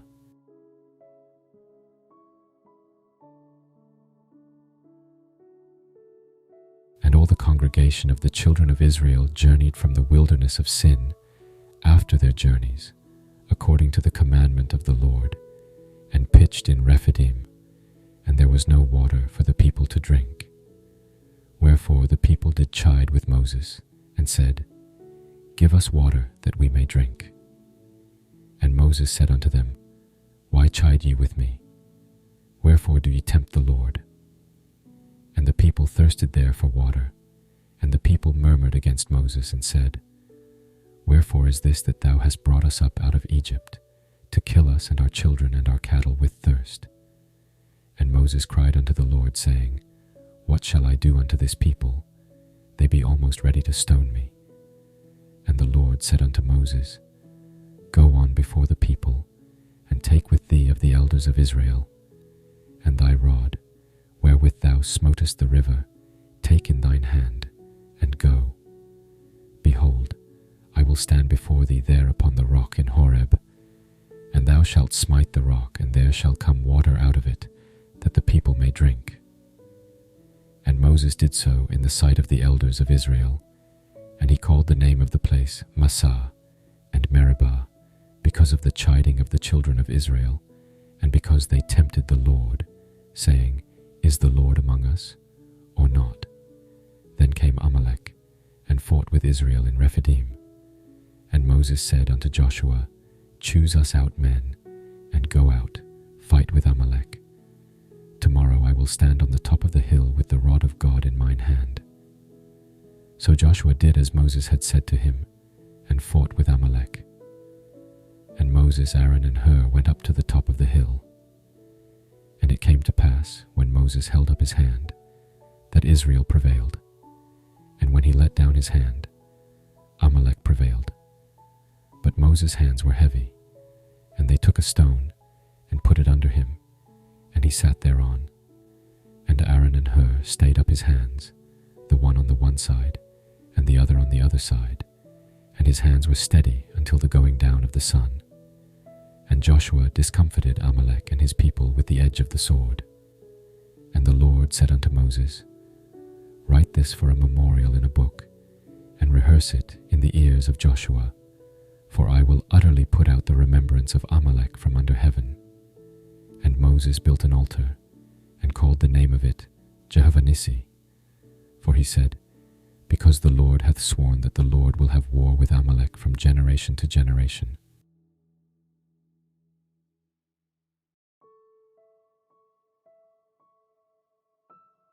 When Jethro, the priest of Midian, Moses' father-in-law, heard of all that God had done for Moses, and for Israel his people, and that the Lord had brought Israel out of Egypt, then Jethro, Moses' father-in-law, took Zipporah, Moses' wife, after he had sent her back, and her 2 sons, of which the name of the one was Gershom. For he said, I have been an alien in a strange land. And the name of the other was Eliezer. For the God of my father, said he, was mine help, and delivered me from the sword of Pharaoh. And Jethro, Moses' father-in-law, came with his sons and his wife unto Moses into the wilderness, where he encamped at the mount of God. And he said unto Moses, I thy father-in-law Jethro am come unto thee, and thy wife, and her 2 sons with her. And Moses went out to meet his father-in-law, and did obeisance, and kissed him. And they asked each other of their welfare, and they came into the tent. And Moses told his father-in-law all that the Lord had done unto Pharaoh and to the Egyptians for Israel's sake, and all the travail that had come upon them by the way, and how the Lord delivered them. And Jethro rejoiced for all the goodness which the Lord had done to Israel, whom he had delivered out of the hand of the Egyptians. And Jethro said, Blessed be the Lord, who hath delivered you out of the hand of the Egyptians, and out of the hand of Pharaoh, who hath delivered the people from under the hand of the Egyptians. Now I know that the Lord is greater than all gods, for in the thing wherein they dealt proudly, he was above them. And Jethro, Moses' father-in-law, took a burnt offering and sacrifices for God, and Aaron came, and all the elders of Israel, to eat bread with Moses' father-in-law before God. And it came to pass on the morrow that Moses sat to judge the people, and the people stood by Moses from the morning unto the evening. And when Moses' father-in-law saw all that he did to the people, he said, What is this thing that thou doest to the people? Why sittest thou thyself alone, and all the people stand by thee from morning unto even? And Moses said unto his father-in-law, Because the people come unto me to inquire of God. When they have a matter, they come unto me, and I judge between one and another, and I do make them know the statutes of God and his laws. And Moses' father-in-law said unto him, The thing that thou doest is not good. Thou wilt surely wear away, both thou and this people that is with thee, for this thing is too heavy for thee. Thou art not able to perform it thyself alone. Hearken now unto my voice. I will give thee counsel, and God shall be with thee. Be thou for the people to God ward, that thou mayest bring the causes unto God, and thou shalt teach them ordinances and laws, and shalt show them the way wherein they must walk, and the work that they must do. Moreover, thou shalt provide out of all the people able men, such as fear God, men of truth, hating covetousness, and place such over them to be rulers of thousands, and rulers of hundreds, rulers of 50s, and rulers of 10s, and let them judge the people at all seasons. And it shall be, that every great matter they shall bring unto thee, but every small matter they shall judge. So shall it be easier for thyself, and they shall bear the burden with thee. If thou shalt do this thing, and God command thee so, then thou shalt be able to endure, and all this people shall also go to their place in peace. So Moses hearkened to the voice of his father-in-law, and did all that he had said. And Moses chose able men out of all Israel, and made them heads over the people, rulers of thousands, rulers of hundreds, rulers of 50s, and rulers of 10s. And they judged the people at all seasons. The hard causes they brought unto Moses, but every small matter they judged themselves. And Moses let his father-in-law depart, and he went his way into his own land.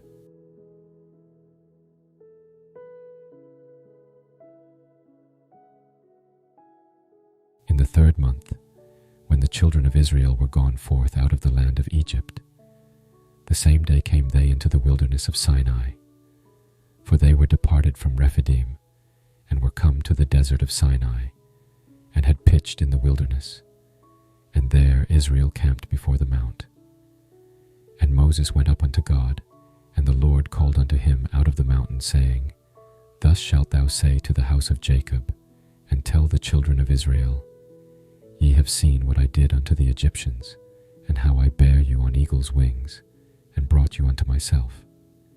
Now therefore, if ye will obey my voice indeed, and keep my covenant, then ye shall be a peculiar treasure unto me above all people, for all the earth is mine, and ye shall be unto me a kingdom of priests, and an holy nation. These are the words which thou shalt speak unto the children of Israel. And Moses came, and called for the elders of the people, and laid before their faces all these words which the Lord commanded him. And all the people answered together, and said, All that the Lord hath spoken we will do. And Moses returned the words of the people unto the Lord. And the Lord said unto Moses, Lo, I come unto thee in a thick cloud, that the people may hear when I speak with thee, and believe thee forever. And Moses told the words of the people unto the Lord. And the Lord said unto Moses, Go unto the people, and sanctify them today and tomorrow, and let them wash their clothes, and be ready against the 3rd day. For the 3rd day the Lord will come down in the sight of all the people upon Mount Sinai. And thou shalt set bounds unto the people round about, saying, Take heed to yourselves, that ye go not up into the mount, or touch the border of it. Whosoever toucheth the mount shall be surely put to death. There shall not an hand touch it, but he shall surely be stoned, or shot through. Whether it be beast or man, it shall not live. When the trumpet soundeth long, they shall come up to the mount. And Moses went down from the mount unto the people, and sanctified the people, and they washed their clothes. And he said unto the people, Be ready against the 3rd day, come not at your wives.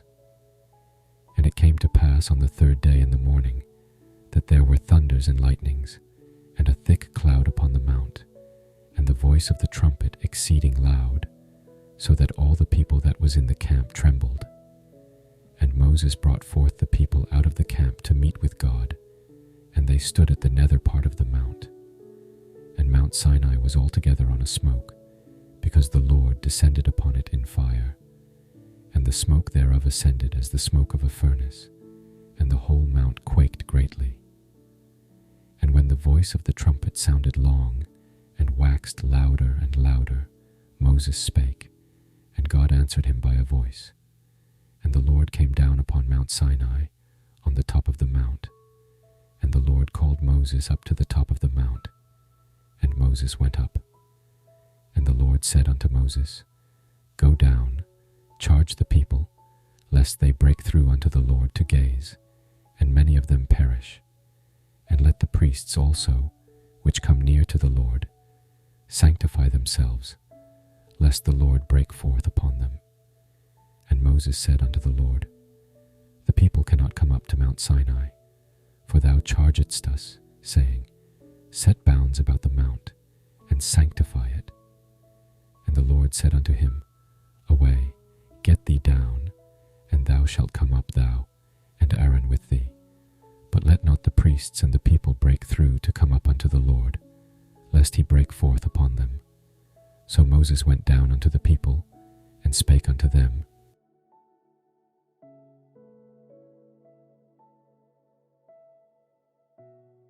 And God spake all these words, saying, I am the Lord thy God, which have brought thee out of the land of Egypt, out of the house of bondage. Thou shalt have no other gods before me. Thou shalt not make unto thee any graven image, or any likeness of anything that is in heaven above, or that is in the earth beneath, or that is in the water under the earth. Thou shalt not bow down thyself to them, nor serve them.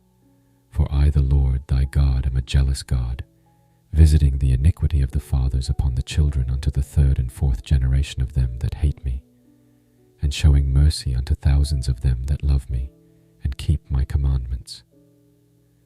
Thou shalt not take the name of the Lord thy God in vain, for the Lord will not hold him guiltless that taketh his name in vain. Remember the Sabbath day, to keep it holy. 6 days shalt thou labor, and do all thy work. But the seventh day is the Sabbath of the Lord thy God. In it thou shalt not do any work, thou, nor thy son, nor thy daughter, thy manservant, nor thy maidservant, nor thy cattle, nor thy stranger that is within thy gates. For in 6 days the Lord made heaven and earth, the sea, and all that in them is, and rested the seventh day. Wherefore the Lord blessed the Sabbath day, and hallowed it. Honor thy father and thy mother, that thy days may be long upon the land which the Lord thy God giveth thee.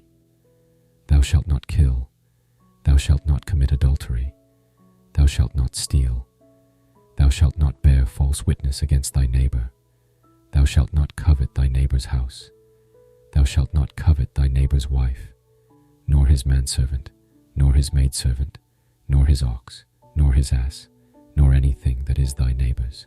And all the people saw the thunderings, and the lightnings, and the noise of the trumpet, and the mountain smoking. And when the people saw it, they removed, and stood afar off. And they said unto Moses, Speak thou with us, and we will hear, but let not God speak with us, lest we die. And Moses said unto the people, Fear not, for God is come to prove you, and that his fear may be before your faces, that ye sin not. And the people stood afar off, and Moses drew near unto the thick darkness where God was. And the Lord said unto Moses, Thus thou shalt say unto the children of Israel, Ye have seen that I have talked with you from heaven. Ye shall not make with me gods of silver, neither shall ye make unto you gods of gold. An altar of earth thou shalt make unto me, and shalt sacrifice thereon thy burnt offerings, and thy peace offerings, thy sheep and thine oxen. In all places where I record my name I will come unto thee, and I will bless thee. And if thou wilt make me an altar of stone, thou shalt not build it of hewn stone. For if thou lift up thy tool upon it, thou hast polluted it. Neither shalt thou go up by steps unto mine altar, that thy nakedness be not discovered thereon.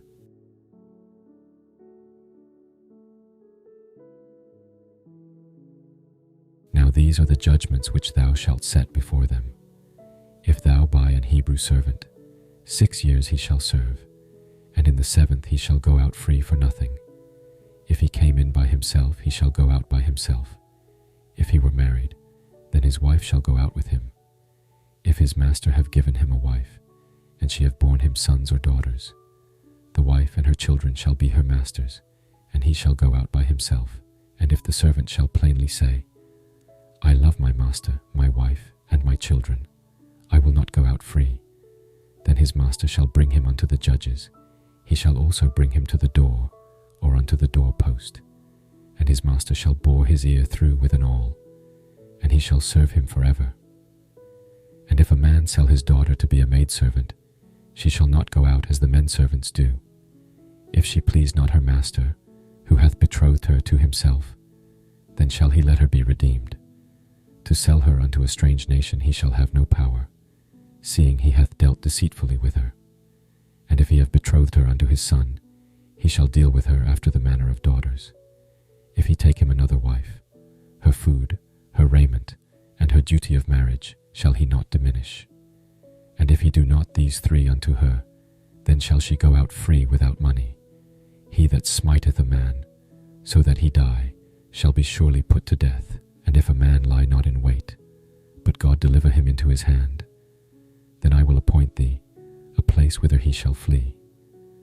But if a man come presumptuously upon his neighbor, to slay him with guile. Thou shalt take him from mine altar, that he may die. And he that smiteth his father or his mother shall be surely put to death. And he that stealeth a man and selleth him, or if he be found in his hand, he shall surely be put to death. And he that curseth his father or his mother shall surely be put to death. And if men strive together, and one smite another with a stone, or with his fist, and he die not, but keepeth his bed, if he rise again and walk abroad upon his staff, then shall he that smote him be quit. Only he shall pay for the loss of his time, and shall cause him to be thoroughly healed. And if a man smite his servant or his maid with a rod, and he die under his hand, he shall be surely punished. Notwithstanding, if he continue a day or two, he shall not be punished, for he is his money. If men strive, and hurt a woman with child, so that her fruit depart from her, and yet no mischief follow, he shall be surely punished, according as the woman's husband will lay upon him, and he shall pay as the judges determine. And if any mischief follow, then thou shalt give life for life, eye for eye, tooth for tooth, hand for hand, foot for foot, burning for burning, wound for wound, stripe for stripe. And if a man smite the eye of his servant, or the eye of his maid, that it perish, he shall let him go free for his eye's sake. And if he smite out his manservant's tooth, or his maidservant's tooth, he shall let him go free for his tooth's sake. If an ox gore a man or a woman, that they die, then the ox shall be surely stoned, and his flesh shall not be eaten, but the owner of the ox shall be quit. But if the ox were wont to push with his horn in time past, and it hath been testified to his owner, and he hath not kept him in, but that he hath killed a man or a woman, the ox shall be stoned, and his owner also shall be put to death. If there be laid on him a sum of money, then he shall give for the ransom of his life whatsoever is laid upon him. Whether he have gored a son, or have gored a daughter, according to this judgment shall it be done unto him. If the ox shall push a manservant or a maidservant, he shall give unto their master 30 shekels of silver, and the ox shall be stoned. And if a man shall open a pit, or if a man shall dig a pit, and not cover it, and an ox or an ass fall therein, the owner of the pit shall make it good, and give money unto the owner of them, and the dead beast shall be his. And if one man's ox hurt another's, that he die, then they shall sell the live ox and divide the money of it. And the dead ox also they shall divide. Or if it be known that the ox hath used to push in time past, and his owner hath not kept him in, he shall surely pay ox for ox, and the dead shall be his own.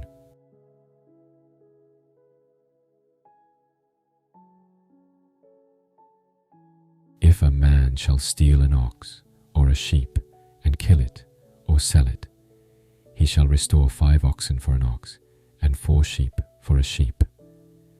If a thief be found breaking up, and be smitten that he die, there shall no blood be shed for him. If the sun be risen upon him, there shall be blood shed for him, for he should make full restitution. If he have nothing, then he shall be sold for his theft. If the theft be certainly found in his hand alive, whether it be ox or ass or sheep, he shall restore double. If a man shall cause a field or vineyard to be eaten, and shall put in his beast, and shall feed in another man's field, of the best of his own field, and of the best of his own vineyard, shall he make restitution, if fire break out and catch in thorns, so that the stacks of corn, or the standing corn, or the field, be consumed therewith. He that kindled the fire shall surely make restitution. If a man shall deliver unto his neighbor money or stuff to keep, and it be stolen out of the man's house, if the thief be found, let him pay double. If the thief be not found, then the master of the house shall be brought unto the judges, to see whether he have put his hand unto his neighbor's goods. For all manner of trespass, whether it be for ox, for ass, for sheep, for raiment, or for any manner of lost thing which another challengeth to be his, the cause of both parties shall come before the judges, and whom the judges shall condemn, he shall pay double unto his neighbor. If a man deliver unto his neighbor an ass, or an ox, or a sheep, or any beast, to keep, and it die, or be hurt, or driven away, no man seeing it, then shall an oath of the Lord be between them both, that he hath not put his hand unto his neighbor's goods, and the owner of it shall accept thereof, and he shall not make it good.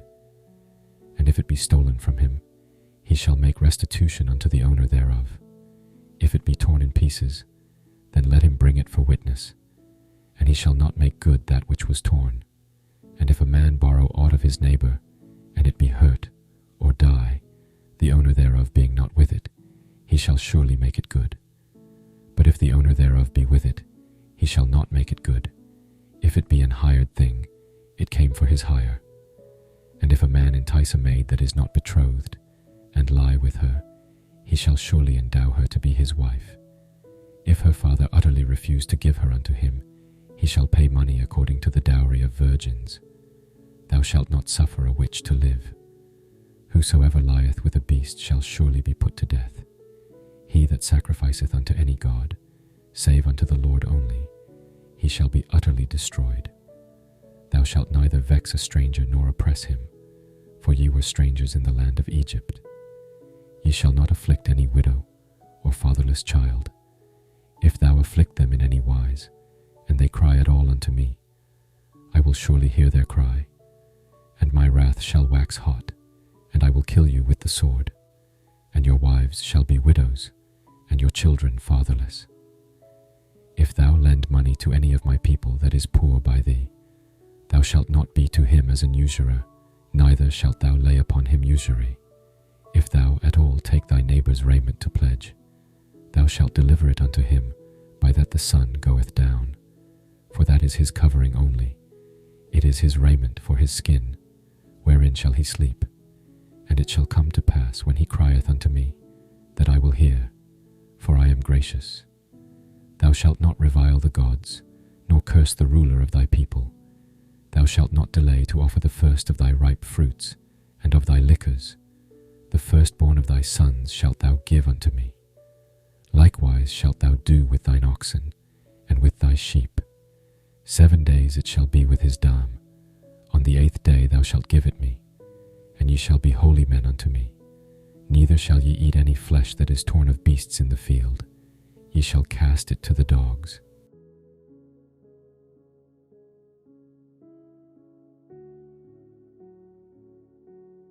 Thou shalt not raise a false report. Put not thine hand with the wicked to be an unrighteous witness.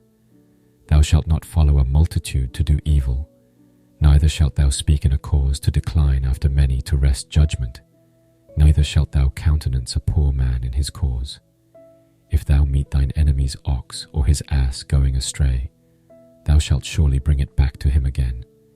If thou see the ass of him that hateth thee lying under his burden, and wouldest forbear to help him, thou shalt surely help with him. Thou shalt not wrest the judgment of thy poor in his cause. Keep thee far from a false matter, and the innocent and righteous slay thou not, for I will not justify the wicked. And thou shalt take no gift, for the gift blindeth the wise, and perverteth the words of the righteous. Also, thou shalt not oppress a stranger, for ye know the heart of a stranger, seeing ye were strangers in the land of Egypt. And 6 years thou shalt sow thy land, and shalt gather in the fruits thereof. But the 7th year thou shalt let it rest and lie still, that the poor of thy people may eat, and what they leave the beasts of the field shall eat. In like manner thou shalt deal with thy vineyard, and with thy olive yard. 6 days thou shalt do thy work, and on the 7th day thou shalt rest, that thine ox and thine ass may rest, and the son of thy handmaid, and the stranger, may be refreshed. And in all things that I have said unto you be circumspect, and make no mention of the name of other gods, neither let it be heard out of thy mouth. 3 times thou shalt keep a feast unto me in the year. Thou shalt keep the feast of unleavened bread. Thou shalt eat unleavened bread 7 days, as I commanded thee, in the time appointed of the month Abib, For in it thou camest out from Egypt, and none shall appear before me empty. And the feast of harvest, the first fruits of thy labours, which thou hast sown in the field, and the feast of ingathering, which is in the end of the year, when thou hast gathered in thy labours out of the field. 3 items in the year all thy males shall appear before the Lord God. Thou shalt not offer the blood of my sacrifice with leavened bread, neither shall the fat of my sacrifice remain until the morning. The first of the firstfruits of thy land thou shalt bring into the house of the Lord thy God. Thou shalt not see the kid in his mother's milk. Behold, I send an angel before thee to keep thee in the way, and to bring thee into the place which I have prepared. Beware of him, and obey his voice, provoke him not, for he will not pardon your transgressions, for my name is in him. But if thou shalt indeed obey his voice, and do all that I speak, then I will be an enemy unto thine enemies, and an adversary unto thine adversaries. For mine angel shall go before thee, and bring thee in unto the Amorites, and the Hittites, and the Perizzites, and the Canaanites, the Hivites, and the Jebusites, and I will cut them off. Thou shalt not bow down to their gods, nor serve them, nor do after their works, but thou shalt utterly overthrow them, and quite break down their images. And ye shall serve the Lord your God, and he shall bless thy bread and thy water, and I will take sickness away from the midst of thee. There shall nothing cast their young, nor be barren in thy land. The number of thy days I will fulfill. I will send my fear before thee, and will destroy all the people to whom thou shalt come, and I will make all thine enemies turn their backs unto thee. And I will send hornets before thee, which shall drive out the Hivite, the Canaanite, and the Hittite from before thee. I will not drive them out from before thee in 1 year, lest the land become desolate, and the beast of the field multiply against thee. By little and little I will drive them out from before thee, until thou be increased, and inherit the land. And I will set thy bounds from the Red Sea, even unto the sea of the Philistines, and from the desert unto the river. For I will deliver the inhabitants of the land into your hand, and thou shalt drive them out before thee. Thou shalt make no covenant with them, nor with their gods. They shall not dwell in thy land, lest they make thee sin against me. For if thou serve their gods, it will surely be a snare unto thee.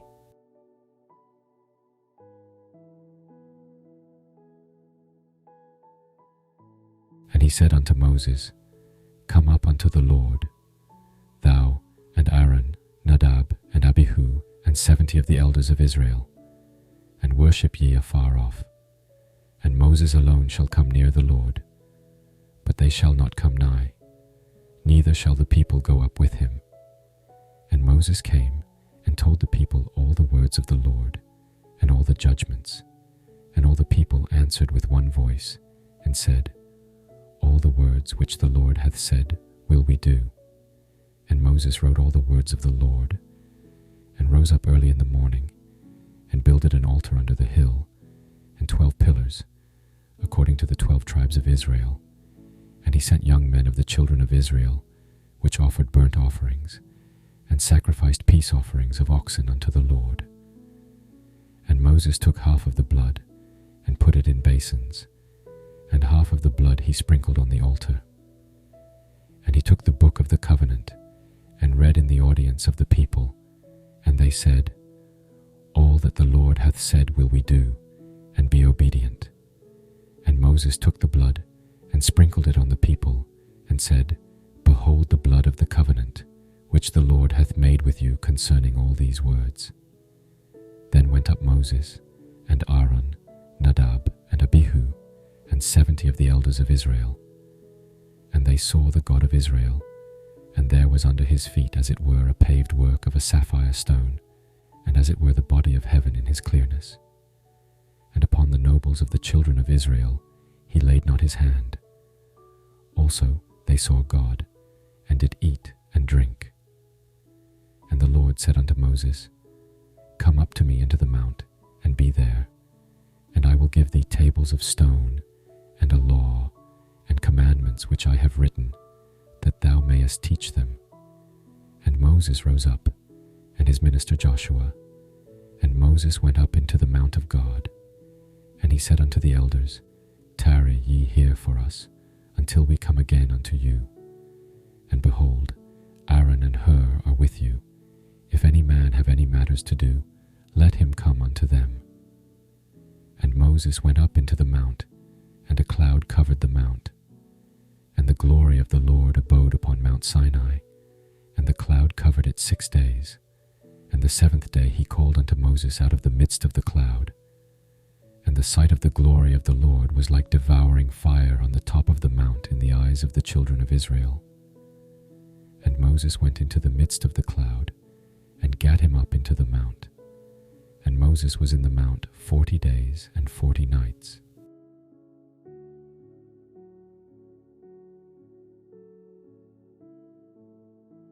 And the Lord spake unto Moses, saying, Speak unto the children of Israel, that they bring me an offering.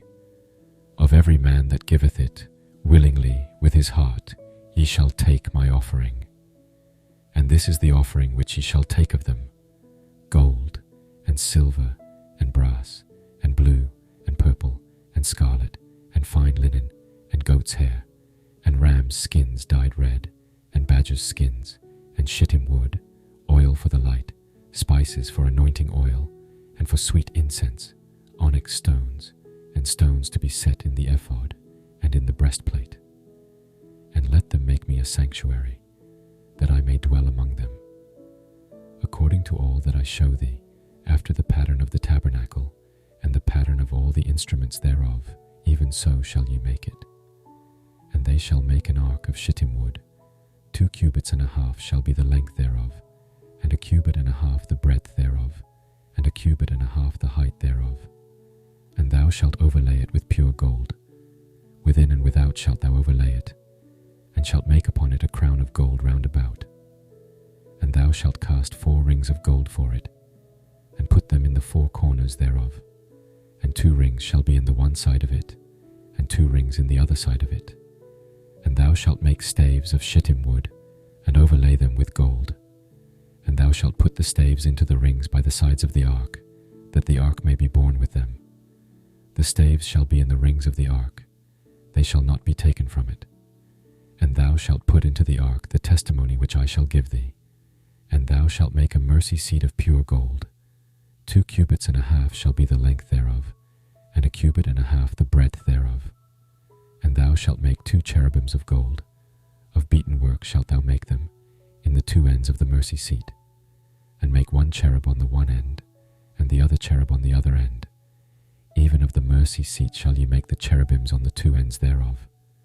And the cherubims shall stretch forth their wings on high, covering the mercy seat with their wings, and their faces shall look one to another. Toward the mercy seat shall the faces of the cherubims be. And thou shalt put the mercy seat above upon the ark, and in the ark thou shalt put the testimony that I shall give thee. And there I will meet with thee, and I will commune with thee from above the mercy seat, from between the 2 cherubims which are upon the ark of the testimony, of all things which I will give thee in commandment unto the children of Israel. Thou shalt also make a table of shittim wood. 2 cubits shall be the length thereof, and 1 cubit the breadth thereof, and 1 cubit and a half the height thereof. And thou shalt overlay it with pure gold, and make thereto a crown of gold round about. And thou shalt make unto it a border of an hand breadth round about, and thou shalt make a golden crown to the border thereof round about. And thou shalt make for it 4 rings of gold, and put the rings in the 4 corners that are on the 4 feet thereof. Over against the border shall the rings be for places of the staves to bear the table. And thou shalt make the staves of shittim wood, and overlay them with gold, that the table may be borne with them. And thou shalt make the dishes thereof, and spoons thereof, and covers thereof, and bowls thereof to cover withal. Of pure gold shalt thou make them, and thou shalt set upon the table shewbread before me alway. And thou shalt make a candlestick of pure gold. Of beaten work shall the candlestick be made, his shaft, and his branches, his bowls, his knops, and his flowers shall be of the same. And 6 branches shall come out of the sides of it, 3 branches of the candlestick out of the one side, and 3 branches of the candlestick out of the other side, 3 bowls made like unto almonds, with a knop and a flower in one branch, and 3 bowls made like almonds in the other branch, with a knop and a flower, so in the 6 branches that come out of the candlestick. And in the candlesticks shall be 4 bowls made like unto almonds, with their knops and their flowers. And there shall be a knop under 2 branches of the same, and a knop under 2 branches of the same, and a knop under 2 branches of the same, according to the 6 branches that proceed out of the candlestick. Their knops and their branches shall be of the same. All it shall be one beaten work of pure gold. And thou shalt make the 7 lamps thereof, and they shall light the lamps thereof, that they may give light over against it.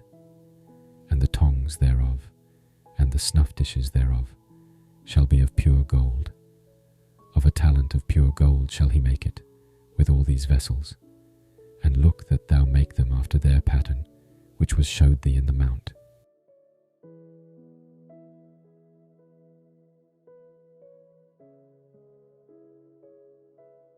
Moreover, thou shalt make the tabernacle with 10 curtains of fine twined linen, and blue, and purple, and scarlet. With cherubims of cunning work shalt thou make them. The length of one curtain shall be 28 cubits, and the breadth of one curtain 4 cubits. And every one of the curtains shall have one measure. The 5 curtains shall be coupled together one to another, and other 5 curtains shall be coupled one to another. And thou shalt make loops of blue upon the edge of the one curtain, from the selvage in the coupling. And likewise shalt thou make in the uttermost edge of another curtain, in the coupling of the second. 50 loops shalt thou make in the one curtain, and 50 loops shalt thou make in the edge of the curtain that is in the coupling of the second, that the loops may take hold one of another. And thou shalt make 50 taches of gold, and couple the curtains together with the taches, and it shall be one tabernacle. And thou shalt make curtains of goat's hair, to be a covering upon the tabernacle. 11 curtains shalt thou make. The length of one curtain shall be 30 cubits, and the breadth of one curtain 4 cubits, and the 11 curtains shall be all of one measure. And thou shalt couple 5 curtains by themselves, and 6 curtains by themselves, and shalt double the 6th curtain in the forefront of the tabernacle. And thou shalt make 50 loops on the edge of the one curtain that is outmost in the coupling, and 50 loops in the edge of the curtain which coupleth the second. And thou shalt make 50 taches of brass, and put the taches into the loops, and couple the tent together, that it may be one. And the remnant that remaineth of the curtains of the tent, the half curtain that remaineth, shall hang over the backside of the tabernacle, and a cubit on the one side, and a cubit on the other side of that which remaineth in the length of the curtains of the tent. It shall hang over the sides of the tabernacle on this side and on that side to cover it. And thou shalt make a covering for the tent of ram's skins dyed red, and a covering above of badger's skins. And thou shalt make boards for the tabernacle of shittim wood standing up. 10 cubits shall be the length of a board, and a cubit and a half shall be the breadth of one board. 2 tenons shall there be in one board, set in order one against another. Thus shalt thou make for all the boards of the tabernacle. And thou shalt make the boards for the tabernacle, 20 boards on the south side southward. And thou shalt make 40 sockets of silver under the 20 boards, 2 sockets under one board for his 2 tenons, and 2 sockets under another board for his 2 tenons. And for the second side of the tabernacle on the north side there shall be 20 boards, and there 40 sockets of silver, 2 sockets under one board, and 2 sockets under another board. And for the sides of the tabernacle westward thou shalt make 6 boards. And 2 boards shalt thou make for the corners of the tabernacle in the 2 sides. And they shall be coupled together beneath, and they shall be coupled together above the head of it unto one ring. Thus shall it be for them both. They shall be for the 2 corners, and they shall be 8 boards, and their sockets of silver, 16 sockets, 2 sockets under one board, and 2 sockets under another board. And thou shalt make bars of shittim wood, 5 for the boards of the one side of the tabernacle, and 5 bars for the boards of the other side of the tabernacle, and 5 bars for the boards of the side of the tabernacle, for the 2 sides westward. And the middle bar in the midst of the boards shall reach from end to end. And thou shalt overlay the boards with gold, and make their rings of gold for places for the bars, and thou shalt overlay the bars with gold. And thou shalt rear up the tabernacle, according to the fashion thereof which was showed thee in the mount. And thou shalt make a veil of blue, and purple, and scarlet, and fine twined linen of cunning work. With cherubims shall it be made. And thou shalt hang it upon 4 pillars of shittim wood, overlaid with gold. Their hooks shall be of gold, upon the 4 sockets of silver. And thou shalt hang up the veil under the taches, that thou mayest bring in thither within the veil the ark of the testimony. And the veil shall divide unto you between the holy place and the most holy. And thou shalt put the mercy seat upon the ark of the testimony in the most holy place. And thou shalt set the table without the veil, and the candlestick over against the table on the side of the tabernacle toward the south. And thou shalt put the table on the north side. And thou shalt make an hanging for the door of the tent, of blue, and purple, and scarlet, and fine twined linen, wrought with needlework. And thou shalt make for the hanging 5 pillars of shittim wood, and overlay them with gold, and their hooks shall be of gold. And thou shalt cast 5 sockets of brass for them.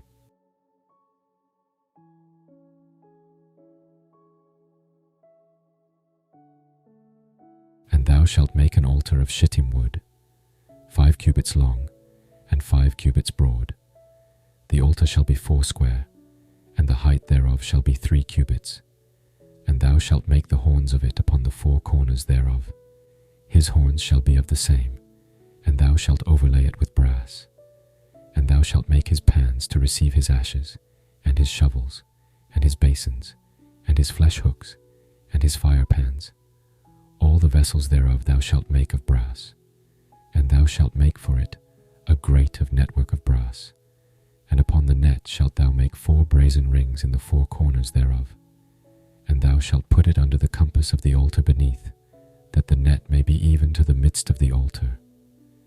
And thou shalt make staves for the altar, staves of shittim wood, and overlay them with brass.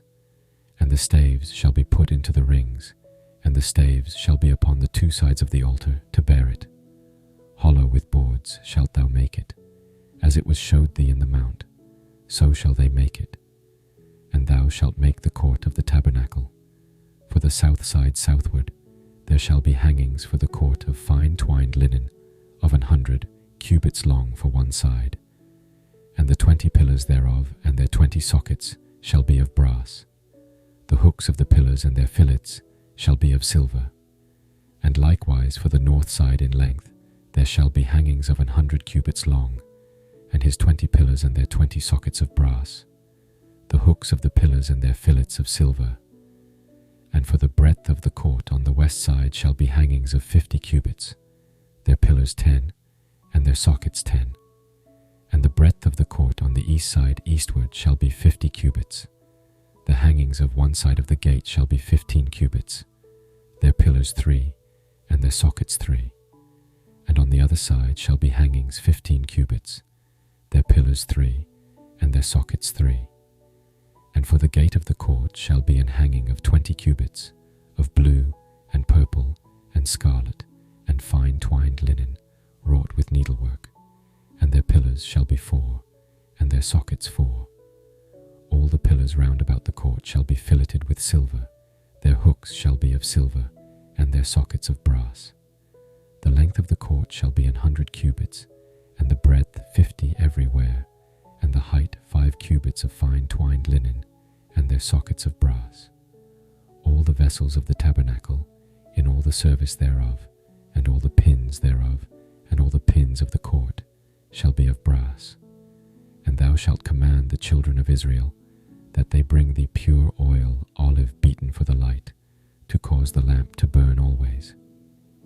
In the tabernacle of the congregation without the veil, which is before the testimony, Aaron and his sons shall order it from evening to morning before the Lord. It shall be a statute forever unto their generations on the behalf of the children of Israel.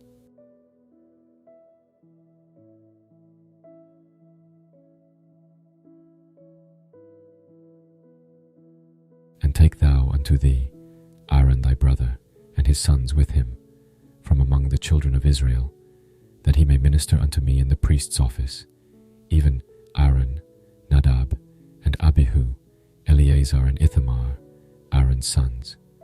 And thou shalt make holy garments for Aaron thy brother for glory and for beauty. And thou shalt speak unto all that are wise-hearted, whom I have filled with the spirit of wisdom, that they may make Aaron's garments to consecrate him, that he may minister unto me in the priest's office. And these are the garments which they shall make: a breastplate, and an ephod, and a robe, and a broidered coat, a mitre, and a girdle. And they shall make holy garments for Aaron thy brother, and his sons, that he may minister unto me in the priest's office. And they shall take gold, and blue, and purple, and scarlet, and fine linen. And they shall make the ephod of gold, of blue, and of purple, of scarlet, and fine twined linen, with cunning work. It shall have the 2 shoulder pieces thereof joined at the 2 edges thereof, and so it shall be joined together. And the curious girdle of the ephod, which is upon it, shall be of the same, according to the work thereof, even of gold, of blue, and purple, and scarlet, and fine twined linen. And thou shalt take 2 onyx stones, and grave on them the names of the children of Israel, 6 of their names on one stone, and the other 6 names of the rest on the other stone, according to their birth. With the work of an engraver in stone, like the engravings of a signet, shalt thou engrave the 2 stones with the names of the children of Israel. Thou shalt make them to be set in ouches of gold. And thou shalt put the 2 stones upon the shoulders of the ephod, for stones of memorial unto the children of Israel. And Aaron shall bear their names before the Lord upon his 2 shoulders for a memorial. And thou shalt make ouches of gold, and 2 chains of pure gold at the ends. Of wreathen work shalt thou make them, and fasten the wreathen chains to the ouches. And thou shalt make the breastplate of judgment with cunning work. After the work of the ephod thou shalt make it. Of gold, of blue, and of purple, and of scarlet, and of fine twined linen shalt thou make it. 4 it shall be being doubled. A span shall be the length thereof, and a span shall be the breadth thereof. And thou shalt set in it settings of stones, even 4 rows of stones. The first row shall be a sardius, a topaz, and a carbuncle. This shall be the first row. And the second row shall be an emerald, a sapphire, and a diamond. And the third row a ligure, an agate, and an amethyst. And the 4th row a beryl, and an onyx, and a jasper. They shall be set in gold in their enclosings. And the stones shall be with the names of the children of Israel, 12, according to their names, like the engravings of a signet. Every one with his name shall they be according to the 12 tribes. And thou shalt make upon the breastplate chains at the ends of wreathen work of pure gold. And thou shalt make upon the breastplate 2 rings of gold, and shalt put the 2 rings on the 2 ends of the breastplate. And thou shalt put the 2 wreathen chains of gold in the 2 rings which are on the ends of the breastplate. And the other 2 ends of the 2 wreathen chains thou shalt fasten in the 2 ouches, and put them on the shoulder pieces of the ephod before it. And thou shalt make 2 rings of gold, and thou shalt put them upon the 2 ends of the breastplate in the border thereof, which is in the side of the ephod inward. And 2 other rings of gold thou shalt make, and shalt put them on the 2 sides of the ephod underneath, toward the forepart thereof, over against the other coupling thereof, above the curious girdle of the ephod.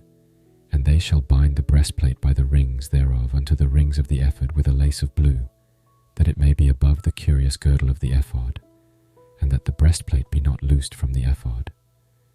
And Aaron shall bear the names of the children of Israel in the breastplate of judgment upon his heart, when he goeth in unto the holy place, for a memorial before the Lord continually. And thou shalt put in the breastplate of judgment, the Urim and the Thummim, and they shall be upon Aaron's heart, when he goeth in before the Lord. And Aaron shall bear the judgment of the children of Israel upon his heart before the Lord continually.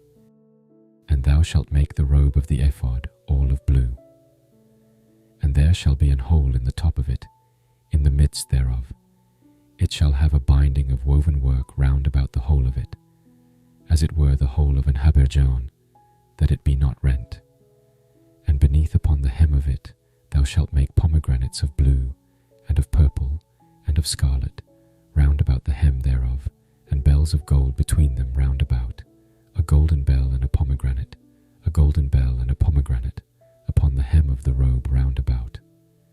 And it shall be upon Aaron to minister, and his sound shall be heard when he goeth in unto the holy place before the Lord, and when he cometh out, that he die not. And thou shalt make a plate of pure gold, and grave upon it, like the engravings of a signet, holiness to the Lord. And thou shalt put it on a blue lace, that it may be upon the mitre. Upon the forefront of the mitre it shall be. And it shall be upon Aaron's forehead, that Aaron may bear the iniquity of the holy things, which the children of Israel shall hallow in all their holy gifts. And it shall be always upon his forehead, that they may be accepted before the Lord. And thou shalt embroider the coat of fine linen, and thou shalt make the mitre of fine linen, and thou shalt make the girdle of needlework. And for Aaron's sons thou shalt make coats, and thou shalt make for them girdles, and bonnets shalt thou make for them, for glory and for beauty. And thou shalt put them upon Aaron thy brother, and his sons with him, and shalt anoint them, and consecrate them, and sanctify them, that they may minister unto me in the priest's office. And thou shalt make them linen breeches to cover their nakedness, from the loins even unto the thighs they shall reach. And they shall be upon Aaron, and upon his sons, when they come in unto the tabernacle of the congregation, or when they come near unto the altar to minister in the holy place, that they bear not iniquity, and die. It shall be a statute for ever unto him and his seed after him.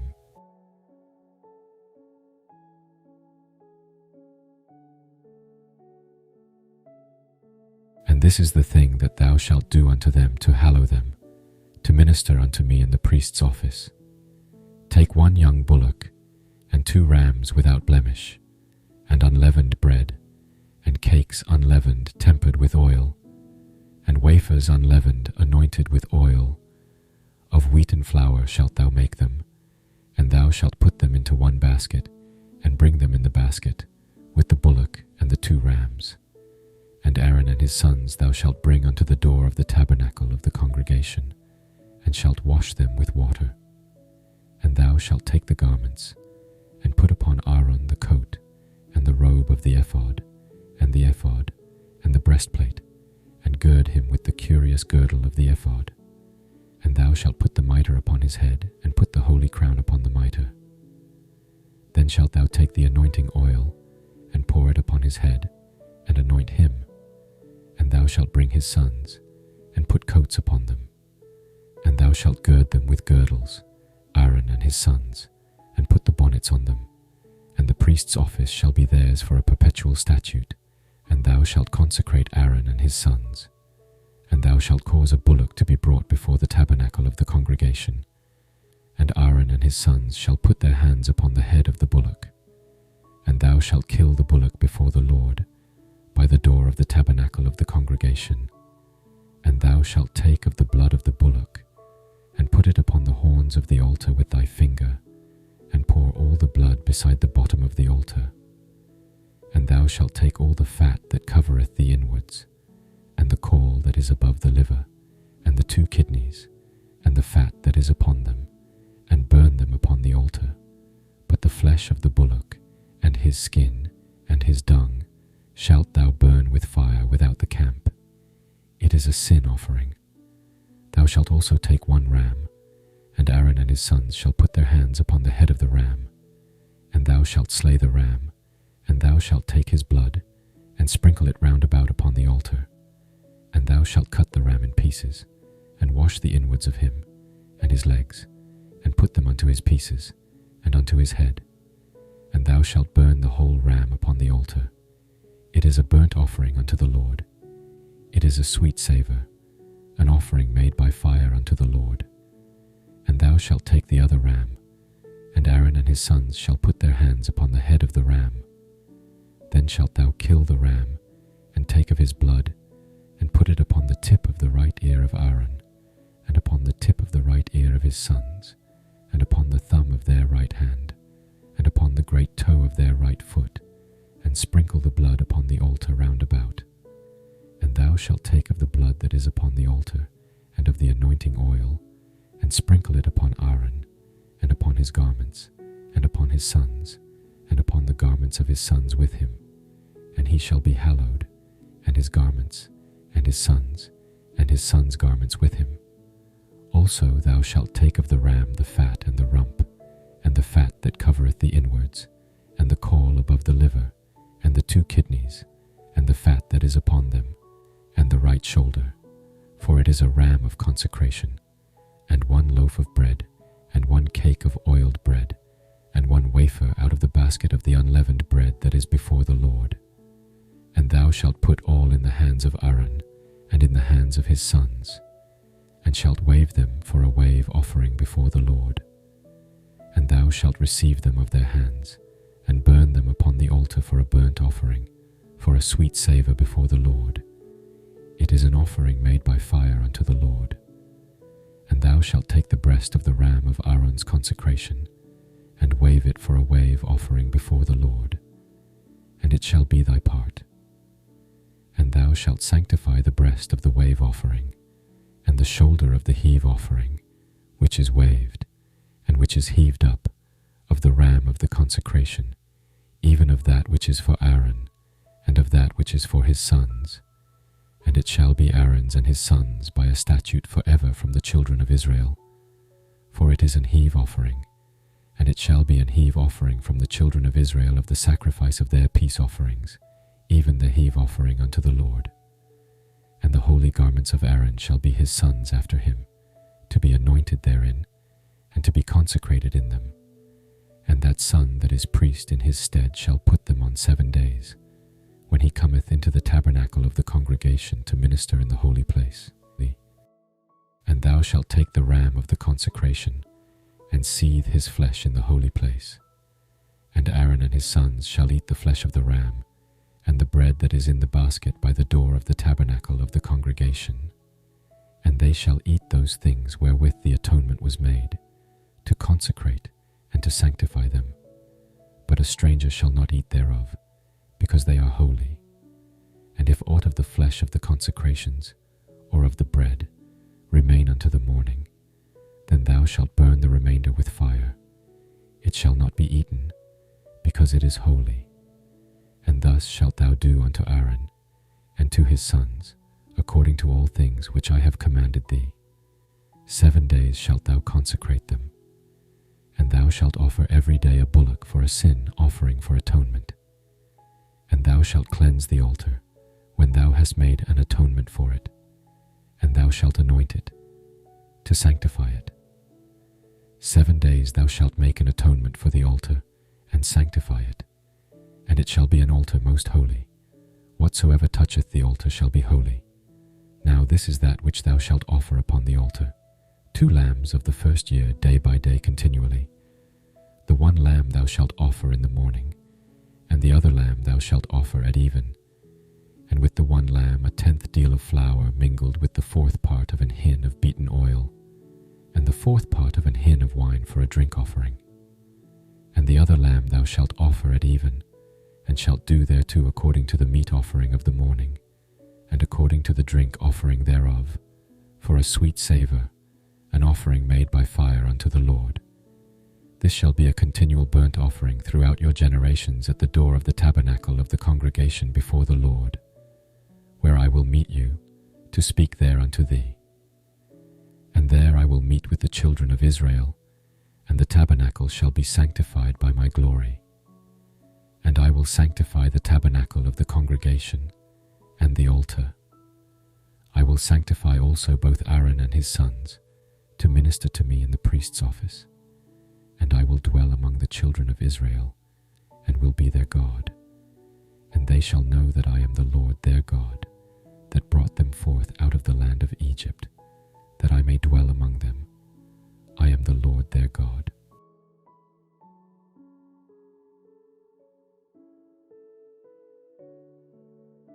And thou shalt make an altar to burn incense upon. Of shittim wood shalt thou make it. A cubit shall be the length thereof, and a cubit the breadth thereof. 4 square shall it be, and 2 cubits shall be the height thereof. The horns thereof shall be of the same. And thou shalt overlay it with pure gold, the top thereof, and the sides thereof round about, and the horns thereof. And thou shalt make unto it a crown of gold round about. And 2 golden rings shalt thou make to it under the crown of it, by the 2 corners thereof. Upon the 2 sides of it shalt thou make it. And they shall be for places for the staves to bear it withal. And thou shalt make the staves of shittim wood, and overlay them with gold. And thou shalt put it before the veil that is by the ark of the testimony, before the mercy seat that is over the testimony, where I will meet with thee. And Aaron shall burn thereon sweet incense every morning. When he dresseth the lamps, he shall burn incense upon it. And when Aaron lighteth the lamps at even, he shall burn incense upon it, a perpetual incense before the Lord throughout your generations. Ye shall offer no strange incense thereon, nor burnt sacrifice, nor meat offering. Neither shall ye pour drink offering thereon. And Aaron shall make an atonement upon the horns of it once in a year, with the blood of the sin offering of atonements. Once in the year shall he make atonement upon it throughout your generations. It is most holy unto the Lord.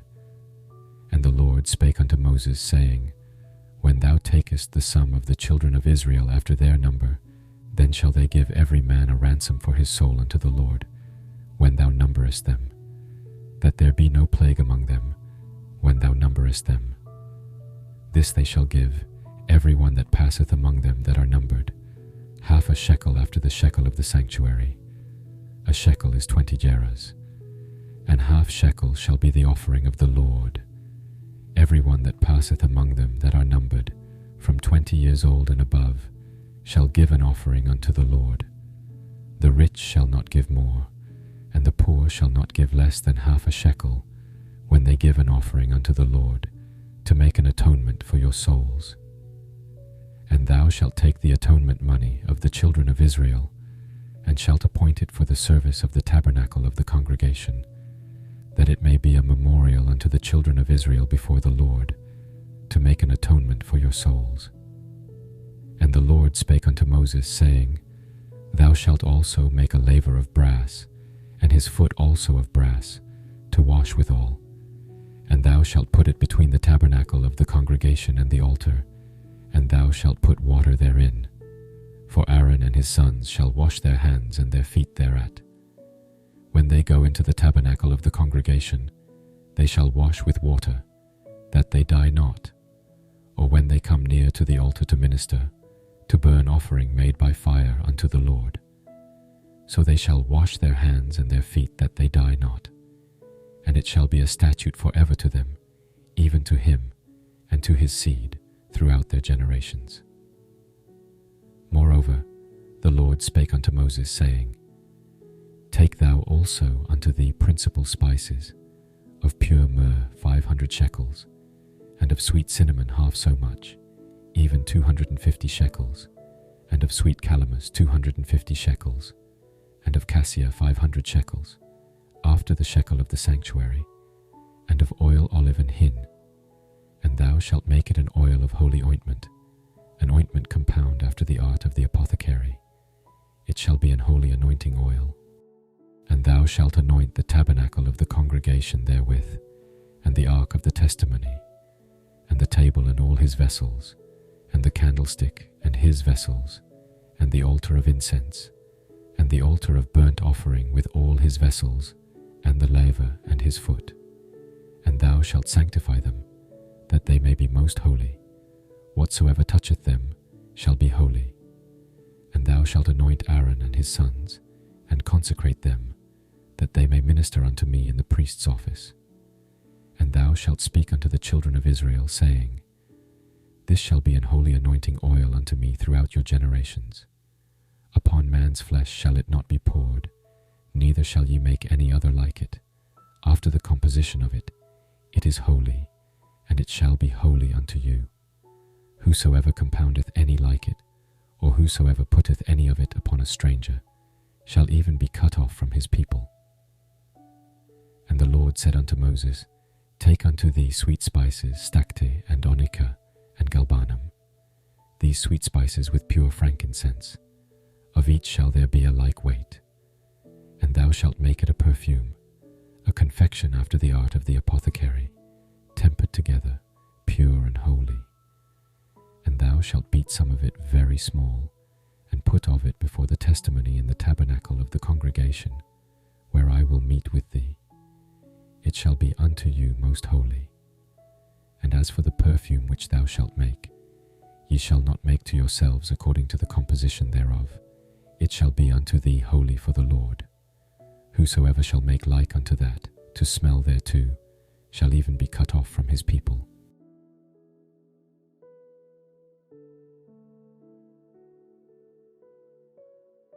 And the Lord spake unto Moses, saying, See, I have called by name Bezaleel the son of Uri, the son of Hur, of the tribe of Judah, and I have filled him with the Spirit of God, in wisdom, and in understanding, and in knowledge, and in all manner of workmanship, to devise cunning works, to work in gold, and in silver, and in brass, and in cutting of stones, to set them, and in carving of timber, to work in all manner of workmanship. And I, behold, I have given with him Aholiab, the son of Ahisamach, of the tribe of Dan.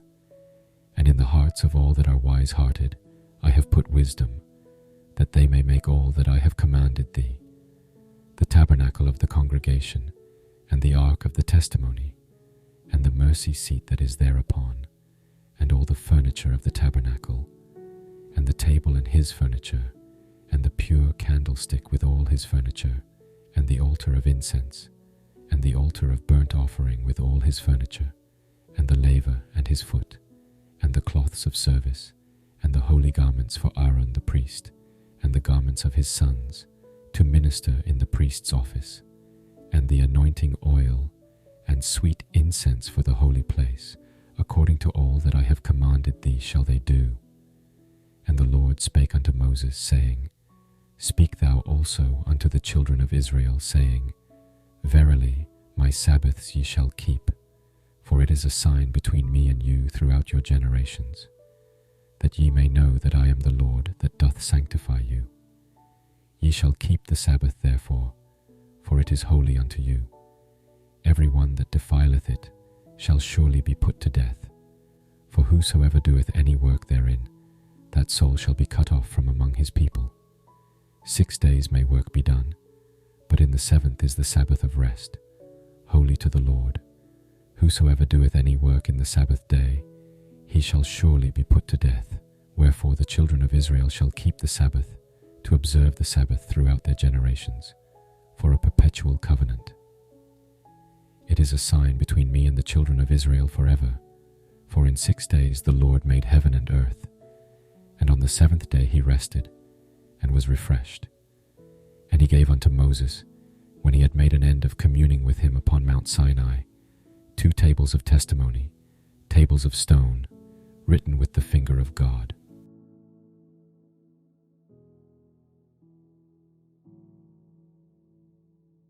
And when the people saw that Moses delayed to come down out of the mount, the people gathered themselves together unto Aaron, and said unto him, Up, make us gods, which shall go before us.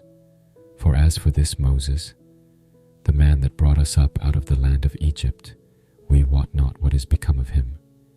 And Aaron said unto them, Break off the golden earrings, which are in the ears of your wives, of your sons, and of your daughters, and bring them unto me.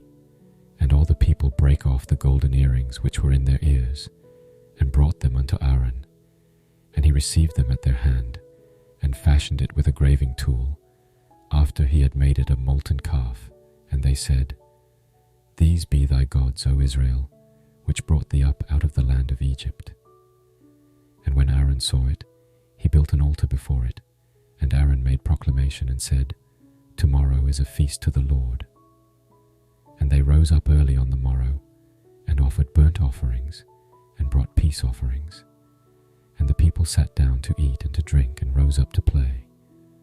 And the Lord said unto Moses, Go, get thee down, for thy people which thou broughtest out of the land of Egypt have corrupted themselves.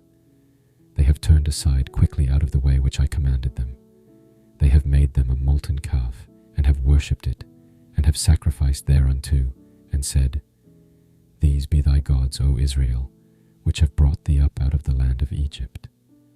And the Lord said unto Moses, I have seen this people, and behold, it is a stiff-necked people. Now therefore let me alone, that my wrath may wax hot against them, and that I may consume them, and I will make of thee a great nation. And Moses besought the Lord his God, and said, Lord, why doth thy wrath wax hot against thy people, which thou hast brought forth out of the land of Egypt with great power, and with a mighty hand? Wherefore should the Egyptians speak, and say, For mischief did he bring them out, to slay them in the mountains, and to consume them from the face of the earth? Turn from thy fierce wrath, and repent of this evil against thy people. Remember Abraham, Isaac, and Israel, thy servants, to whom thou swarest by thine own self, and saidst unto them, I will multiply your seed as the stars of heaven, and all this land that I have spoken of will I give unto your seed, and they shall inherit it forever. And the Lord repented of the evil which he thought to do unto his people. And Moses turned, and went down from the mount, and the 2 tables of the testimony were in his hand. The tables were written on both their sides. On the one side, and on the other, were they written. And the tables were the work of God, and the writing was the writing of God, graven upon the tables. And when Joshua heard the noise of the people as they shouted, he said unto Moses, There is a noise of war in the camp. And he said, It is not the voice of them that shout for mastery, neither is it the voice of them that cry for being overcome, but the noise of them that sing do I hear. And it came to pass, as soon as he came nigh unto the camp, that he saw the calf and the dancing, and Moses' anger waxed hot, and he cast the tables out of his hands, and brake them beneath the mount. And he took the calf which they had made, and burnt it in the fire, and ground it to powder, and strawed it upon the water, and made the children of Israel drink of it. And Moses said unto Aaron, What did this people unto thee, that thou hast brought so great a sin upon them? And Aaron said, Let not the anger of my Lord wax hot. Thou knowest the people, that they are set on mischief. For they said unto me, Make us gods, which shall go before us. For as for this Moses, the man that brought us up out of the land of Egypt, we wot not what is become of him. And I said unto them, Whosoever hath any gold, let them break it off. So they gave it me. Then I cast it into the fire, and there came out this calf. And when Moses saw that the people were naked, for Aaron had made them naked unto their shame among their enemies, then Moses stood in the gate of the camp and said, Who is on the Lord's side? Let him come unto me. And all the sons of Levi gathered themselves together unto him, and he said unto them, Thus saith the Lord God of Israel, Put every man his sword by his side, and go in and out from gate to gate throughout the camp, and slay every man his brother, and every man his companion, and every man his neighbor. And the children of Levi did, according to the word of Moses. And there fell of the people that day about 3,000 men.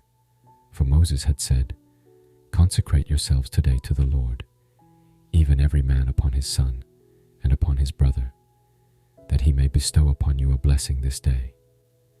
And it came to pass on the morrow, that Moses said unto the people, Ye have sinned a great sin, and now I will go up unto the Lord. peradventure I shall make an atonement for your sin.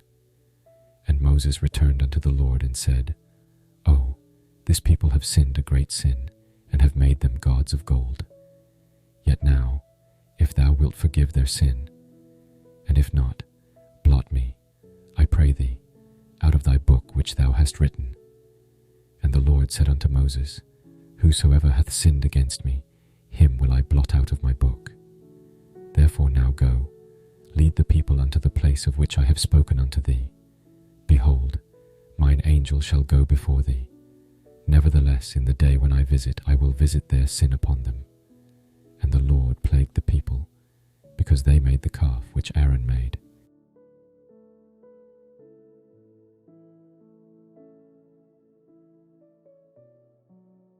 And the Lord said unto Moses, Depart, and go up hence, thou and the people which thou hast brought up out of the land of Egypt, unto the land which I swear unto Abraham, to Isaac, and to Jacob, saying, Unto thy seed will I give it, and I will send an angel before thee, and I will drive out the Canaanite, the Amorite, and the Hittite, and the Perizzite, the Hivite, and the Jebusite, unto a land flowing with milk and honey.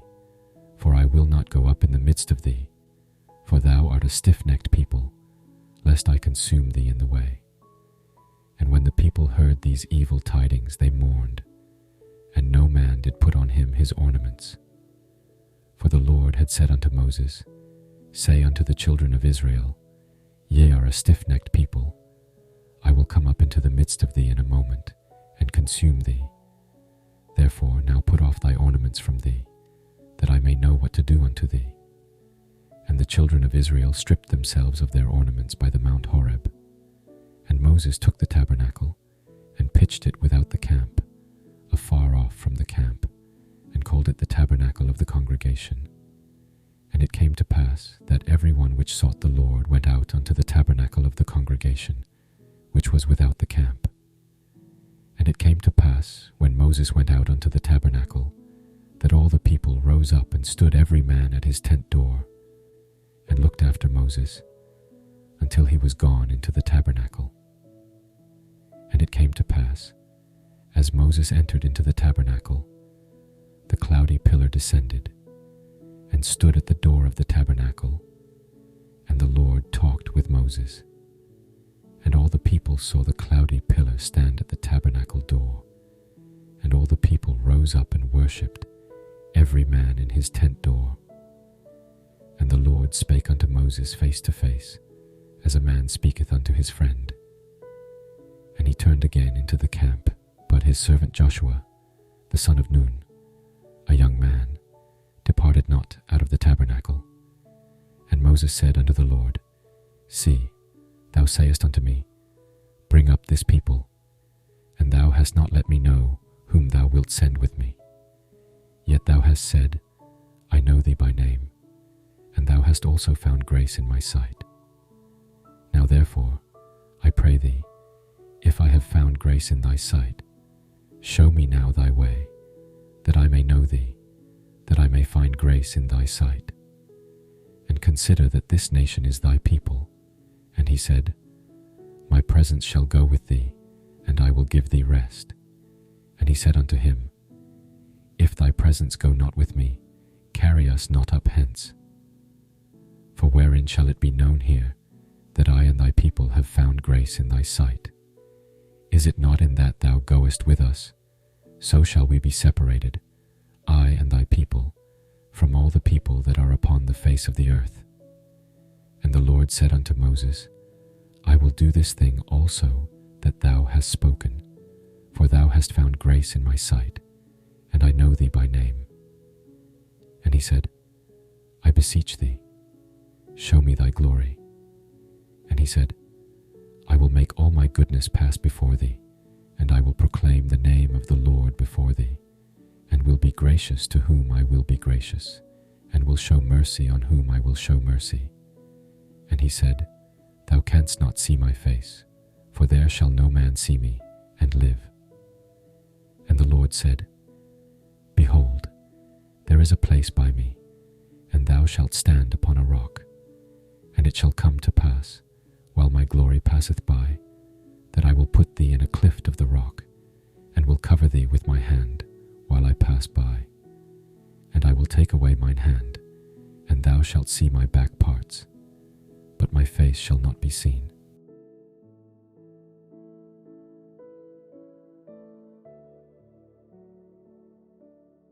And the Lord said unto Moses, Hew thee 2 tables of stone like unto the first. And I will write upon these tables the words that were in the first tables, which thou breakest.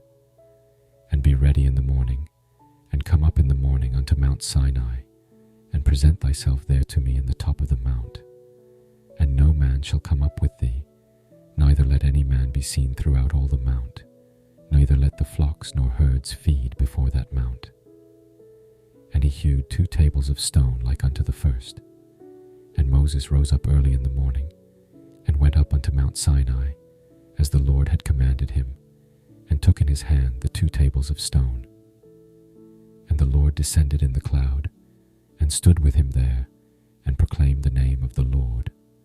And the Lord passed by before him, and proclaimed, the Lord God, merciful and gracious, long-suffering, and abundant in goodness and truth, keeping mercy for thousands, forgiving iniquity and transgression and sin, and that will by no means clear the guilty, visiting the iniquity of the fathers upon the children, and upon the children's children, unto the 3rd and to the 4th generation.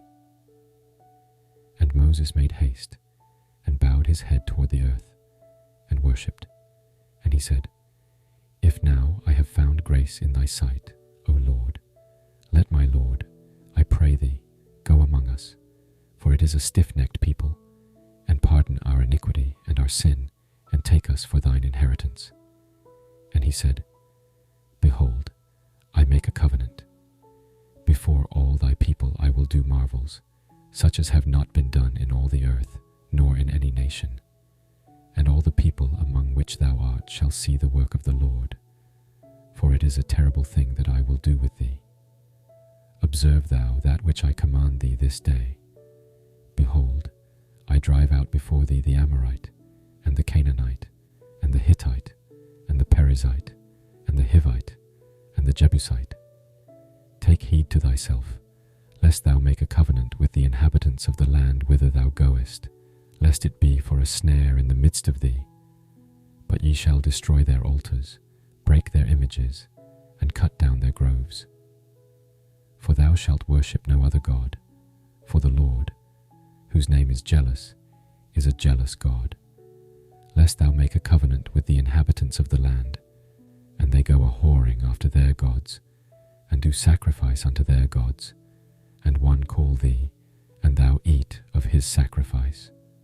And thou take of their daughters unto thy sons, and their daughters go a-whoring after their gods, and make thy sons go a-whoring after their gods. Thou shalt make thee no molten gods. The feast of unleavened bread shalt thou keep. 7 days thou shalt eat unleavened bread, as I commanded thee, in the time of the month Abib. For in the month Abib thou camest out from Egypt. All that openeth the matrix is mine, and every firstling among thy cattle, whether ox or sheep, that is male.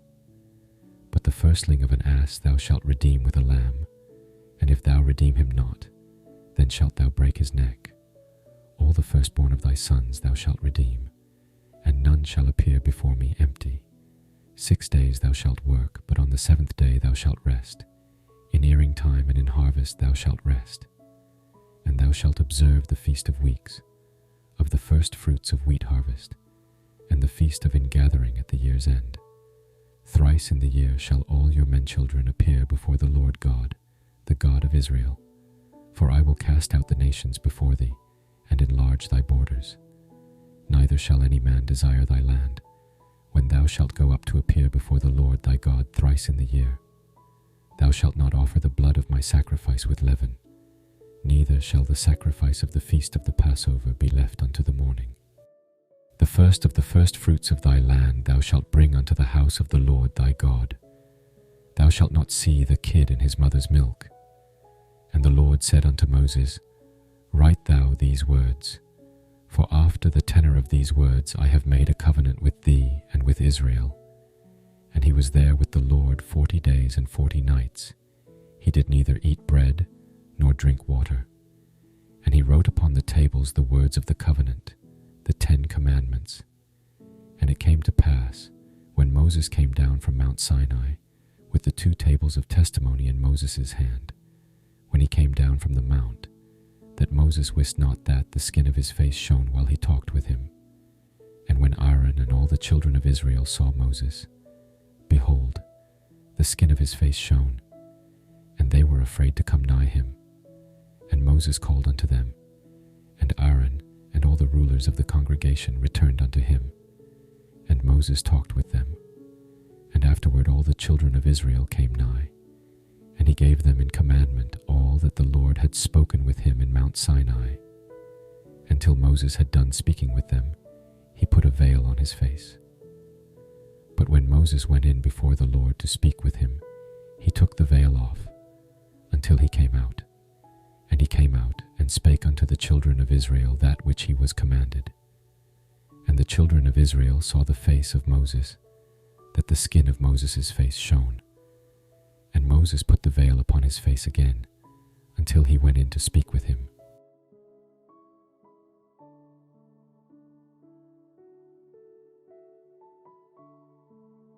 And Moses gathered all the congregation of the children of Israel together, and said unto them, These are the words which the Lord hath commanded, that ye should do them.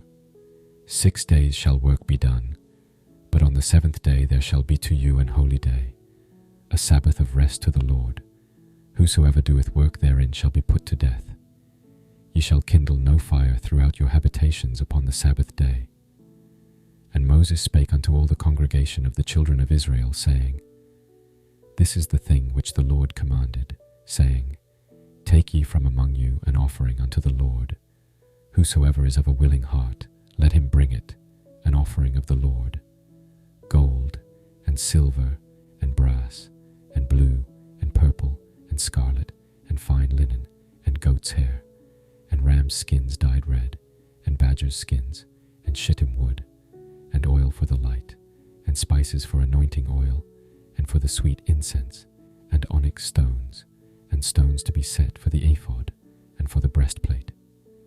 And every wise-hearted among you shall come, and make all that the Lord hath commanded, the tabernacle, his tent, and his covering, his taches, and his boards, his bars, his pillars, and his sockets, the ark, and the staves thereof, with the mercy seat, and the veil of the covering, the table and his staves, and all his vessels, and the shewbread, the candlestick also for the light, and his furniture, and his lamps, with the oil for the light, and the incense altar, and his staves, and the anointing oil, and the sweet incense, and the hanging for the door at the entering in of the tabernacle, the altar of burnt offering, with his brazen grate, his staves, and all his vessels, the laver and his foot, the hangings of the court, his pillars, and their sockets, and the hanging for the door of the court, the pins of the tabernacle, and the pins of the court, and their cords,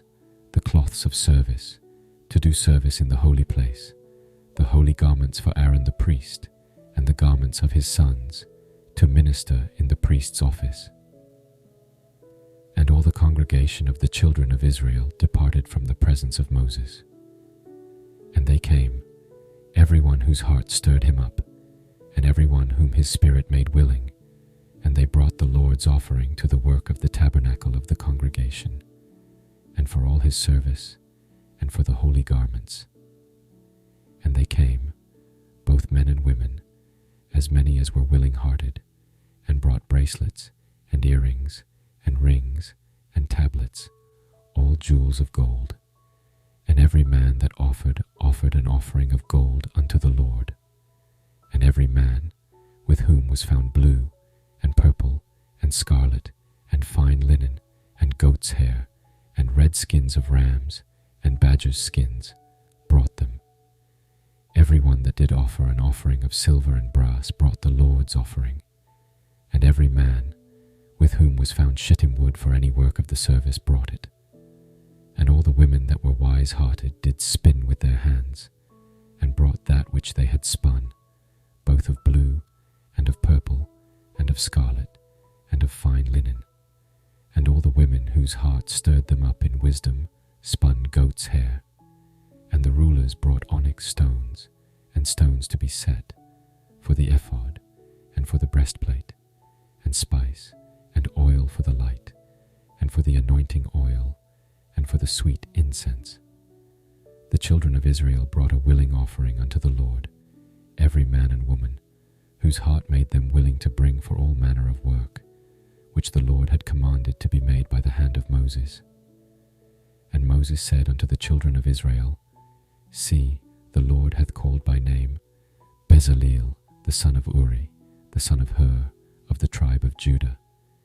And he hath filled him with the Spirit of God, in wisdom, in understanding, and in knowledge, and in all manner of workmanship, and to devise curious works, to work in gold, and in silver, and in brass, and in the cutting of stones, to set them, and in carving of wood, to make any manner of cunning work. And he hath put in his heart that he may teach, both he and Aholiab, the son of Ahisamach, of the tribe of Dan.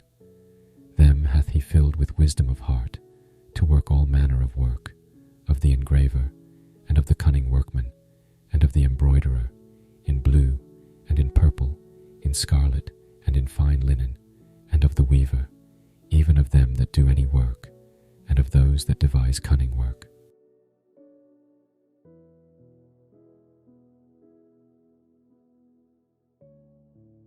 Then wrought Bezaleel and Aholiab, and every wise-hearted man, in whom the Lord put wisdom and understanding, to know how to work all manner of work for the service of the sanctuary, according to all that the Lord had commanded. And Moses called Bezaleel and Aholiab, and every wise-hearted man, in whose heart the Lord had put wisdom, even every one whose heart stirred him up to come unto the work to do it. And they received of Moses all the offering, which the children of Israel had brought for the work of the service of the sanctuary, to make it withal. And they brought yet unto him free offerings every morning. And all the wise men, that wrought all the work of the sanctuary, came every man from his work which they made. And they spake unto Moses, saying, The people bring much more than enough for the service of the work, which the Lord commanded to make. And Moses gave commandment, and they caused it to be proclaimed throughout the camp, saying, Let neither man nor woman make any more work for the offering of the sanctuary. So the people were restrained from bringing, for the stuff they had was sufficient for all the work to make it, and too much. And every wise-hearted man among them that wrought the work of the tabernacle made 10 curtains of fine twined linen, and blue, and purple, and scarlet, with cherubims of cunning work made he them. The length of one curtain was 28 cubits, and the breadth of one curtain 4 cubits. The curtains were all of one size. And he coupled the 5 curtains one unto another, and the other 5 curtains he coupled one unto another. And he made loops of blue on the edge of one curtain from the selvage in the coupling. Likewise he made in the uttermost side of another curtain, in the coupling of the second. 50 loops made he in one curtain, and 50 loops made he in the edge of the curtain, which was in the coupling of the second. The loops held one curtain to another. And he made 50 taches of gold, and coupled the curtains one unto another with the taches. So it became one tabernacle. And he made curtains of goat's hair for the tent over the tabernacle. 11 curtains he made them. The length of one curtain was 30 cubits, and 4 cubits was the breadth of one curtain. The 11 curtains were of one size. And he coupled 5 curtains by themselves, and 6 curtains by themselves. And he made 50 loops upon the uttermost edge of the curtain in the coupling, and 50 loops made he upon the edge of the curtain which coupleth the second. And he made 50 touches of brass to couple the tent together, that it might be one. And he made a covering for the tent of rams' skins dyed red, and a covering of badgers' skins above that. And he made boards for the tabernacle of shittim wood, standing up. The length of a board was 10 cubits, and the breadth of a board 1 cubit and a half. One board had 2 tenons, equally distant one from another, Thus did he make for all the boards of the tabernacle. And he made boards for the tabernacle, 20 boards for the south side southward, and 40 sockets of silver he made under the 20 boards, 2 sockets under one board for his 2 tenons, and 2 sockets under another board for his 2 tenons. And for the other side of the tabernacle, which is toward the north corner, he made 20 boards, and their 40 sockets of silver, 2 sockets under one board, and 2 sockets under another board. And for the sides of the tabernacle westward, he made 6 boards, and 2 boards made he for the corners of the tabernacle in the 2 sides. And they were coupled beneath, and coupled together at the head thereof, to one ring. Thus he did to both of them in both the corners. And there were 8 boards, and their sockets were 16 sockets of silver, under every board 2 sockets. And he made bars of shittim wood, 5 for the boards of the one side of the tabernacle, and 5 bars for the boards of the other side of the tabernacle, and 5 bars for the boards of the tabernacle for the sides westward. And he made the middle bar to shoot through the boards from the one end to the other. And he overlaid the boards with gold, and made their rings of gold to be places for the bars, and overlaid the bars with gold. And he made a veil of blue, and purple, and scarlet, and fine twined linen, with cherubims made he it of cunning work. And he made thereunto 4 pillars of shittim wood, and overlaid them with gold. Their hooks were of gold, and he cast for them 4 sockets of silver. And he made an hanging for the tabernacle door of blue, and purple, and scarlet, and fine twined linen, of needlework, and the 5 pillars of it with their hooks. And he overlaid their chapiters and their fillets with gold, but their 5 sockets were of brass.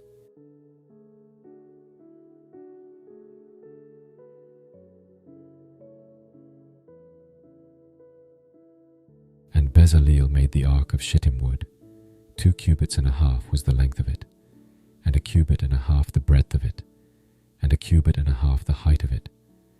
And he overlaid it with pure gold within and without, and made a crown of gold to it round about. And he cast for it 4 rings of gold, to be set by the 4 corners of it, even 2 rings upon the one side of it, and 2 rings upon the other side of it. And he made staves of shittim wood, and overlaid them with gold. And he put the staves into the rings by the sides of the ark to bear the ark. And he made the mercy seat of pure gold. 2 cubits and a half was the length thereof, and 1 cubit and a half the breadth thereof. And he made 2 cherubims of gold, beaten out of one piece made he them, on the 2 ends of the mercy seat, 1 cherub on the end on this side, and another cherub on the other end on that side. Out of the mercy seat made he the cherubims on the 2 ends thereof. And the cherubims spread out their wings on high, and covered with their wings over the mercy seat, with their faces one to another. Even to the mercy seatward were the faces of the cherubims. And he made the table of shittim wood. 2 cubits was the length thereof, and 1 cubit the breadth thereof, and 1 cubit and a half the height thereof. And he overlaid it with pure gold, and made thereunto a crown of gold round about. Also he made thereunto a border of an handbreadth round about, and made a crown of gold for the border thereof round about. And he cast for it 4 rings of gold, and put the rings upon the 4 corners that were in the 4 feet thereof. Over against the border were the rings, the places for the staves to bear the table. And he made the staves of shittim wood, and overlaid them with gold, to bear the table. And he made the vessels which were upon the table, his dishes, and his spoons, and his bowls, and his covers to cover withal, of pure gold. And he made the candlestick of pure gold. Of beaten work made he the candlestick. His shaft, and his branch, his bowls, his knops, and his flowers, were of the same. And 6 branches going out of the sides thereof, 3 branches of the candlestick out of the one side thereof, and 3 branches of the candlestick out of the other side thereof.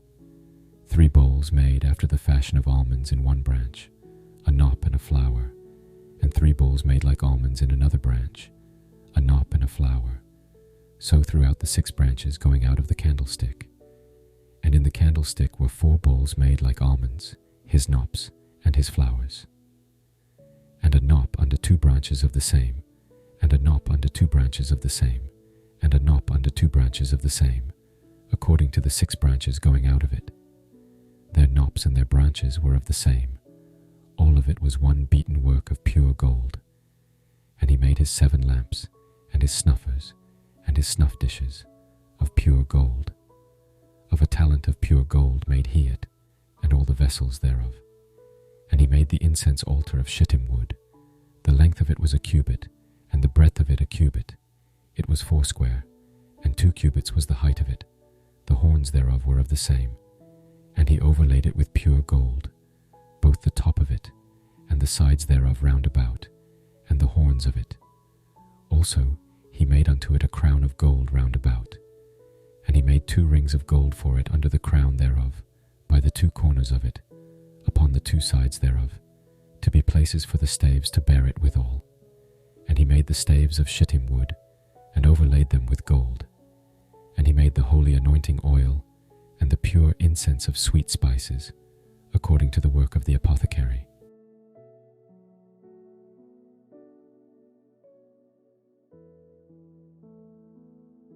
And he made the altar of burnt offering of shittim wood. 5 cubits was the length thereof, and 5 cubits the breadth thereof. It was 4 square, and 3 cubits the height thereof. And he made the horns thereof on the 4 corners of it. The horns thereof were of the same, and he overlaid it with brass. And he made all the vessels of the altar, the pots, and the shovels, and the basins, and the flesh hooks, and the fire pans. All the vessels thereof made he of brass. And he made for the altar a brazen grate of network under the compass thereof beneath unto the midst of it. And he cast 4 rings for the 4 ends of the grate of brass, to be places for the staves.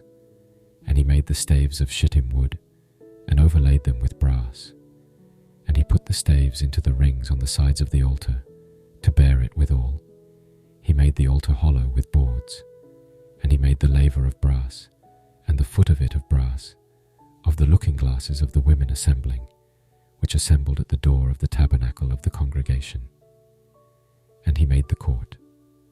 On the south side southward the hangings of the court were of fine twined linen, 100 cubits. Their pillars were 20, and their brazen sockets 20. The hooks of the pillars and their fillets were of silver. And for the north side the hangings were 100 cubits. Their pillars were 20, and their sockets of brass 20. The hooks of the pillars and their fillets of silver. And for the west side were hangings of 50 cubits. Their pillars 10, and their sockets 10. The hooks of the pillars and their fillets of silver. And for the east side, eastward 50 cubits. The hangings of the one side of the gate were 15 cubits, their pillars 3, and their sockets 3. And for the other side of the court gate, on this hand and that hand, were hangings of 15 cubits, their pillars 3, and their sockets 3. All the hangings of the court round about were of fine twined linen, and the sockets for the pillars were of brass, the hooks of the pillars and their fillets of silver, and the overlaying of their chapiters of silver, and all the pillars of the court were filleted with silver. And the hanging for the gate of the court was needlework, of blue and purple and scarlet and fine twined linen, and 20 cubits was the length, and the height in the breadth was 5 cubits, answerable to the hangings of the court. And their pillars were 4, and their sockets of brass 4, their hooks of silver, and the overlaying of their chapiters, and their fillets of silver. And all the pins of the tabernacle, and of the court round about, were of brass. This is the sum of the tabernacle, even of the tabernacle of testimony, as it was counted, according to the commandment of Moses, for the service of the Levites, by the hand of Ithamar, son to Aaron the priest.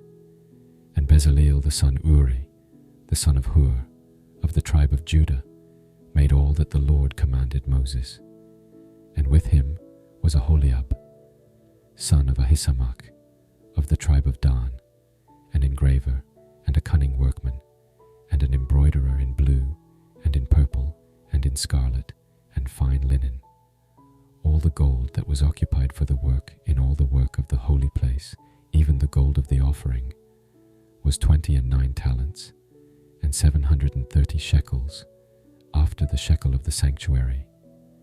And the silver of them that were numbered of the congregation was 100 talents, and 1,703, score and 15 shekels, after the shekel of the sanctuary, a bekah for every man, that is half a shekel, after the shekel of the sanctuary, for every one that went to be numbered, from 20 years old and upward, for 600,000 and 3,550 men.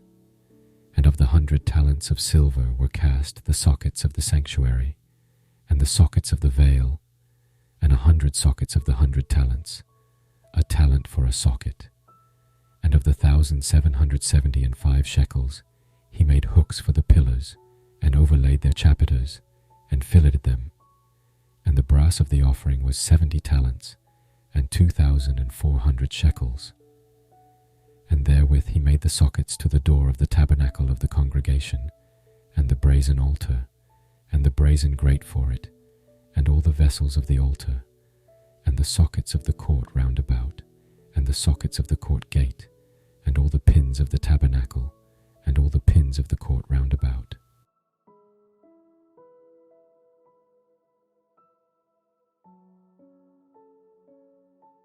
And of the blue, and purple, and scarlet, they made cloths of service, to do service in the holy place, and made the holy garments for Aaron, as the Lord commanded Moses. And he made the ephod of gold, blue, and purple, and scarlet, and fine twined linen. And they did beat the gold into thin plates, and cut it into wires, to work it in the blue, and in the purple, and in the scarlet, and in the fine linen, with cunning work. They made shoulder pieces for it, to couple it together. By the two edges was it coupled together. And the curious girdle of his ephod, that was upon it, was of the same, according to the work thereof, of gold, blue, and purple, and scarlet, and fine twined linen, as the Lord commanded Moses. And they wrought onyx stones enclosed in ouches of gold, graven, as signets are graven, with the names of the children of Israel. And he put them on the shoulders of the ephod, that they should be stones for a memorial to the children of Israel, as the Lord commanded Moses. And he made the breastplate of cunning work, like the work of the ephod, of gold, blue, and purple, and scarlet, and fine twined linen. It was 4 square. They made the breastplate double. A span was the length thereof, and a span the breadth thereof, being doubled. And they set in it 4 rows of stones. The first row was a sardius, a topaz, and a carbuncle. This was the first row. And the second row, an emerald, a sapphire, and a diamond. And the third row, a ligure, an agate, and an amethyst. And the fourth row, a beryl, an onyx, and a jasper. They were enclosed in ouches of gold in their enclosings, and the stones were according to the names of the children of Israel, 12, according to their names, like the engravings of a signet, every one with his name, according to the 12 tribes. And they made upon the breastplate chains at the ends, of wreathen work of pure gold. And they made 2 ouches of gold, and 2 gold rings, and put the 2 rings in the 2 ends of the breastplate. And they put the 2 wreathen chains of gold in the 2 rings on the ends of the breastplate. And the 2 ends of the 2 wreathen chains they fastened in the 2 ouches, and put them on the shoulder pieces of the ephod before it. And they made 2 rings of gold, and put them on the 2 ends of the breastplate, upon the border of it, which was on the side of the ephod inward. And they made 2 other golden rings, and put them on the 2 sides of the ephod underneath, toward the forepart of it, over against the other coupling thereof, above the curious girdle of the ephod.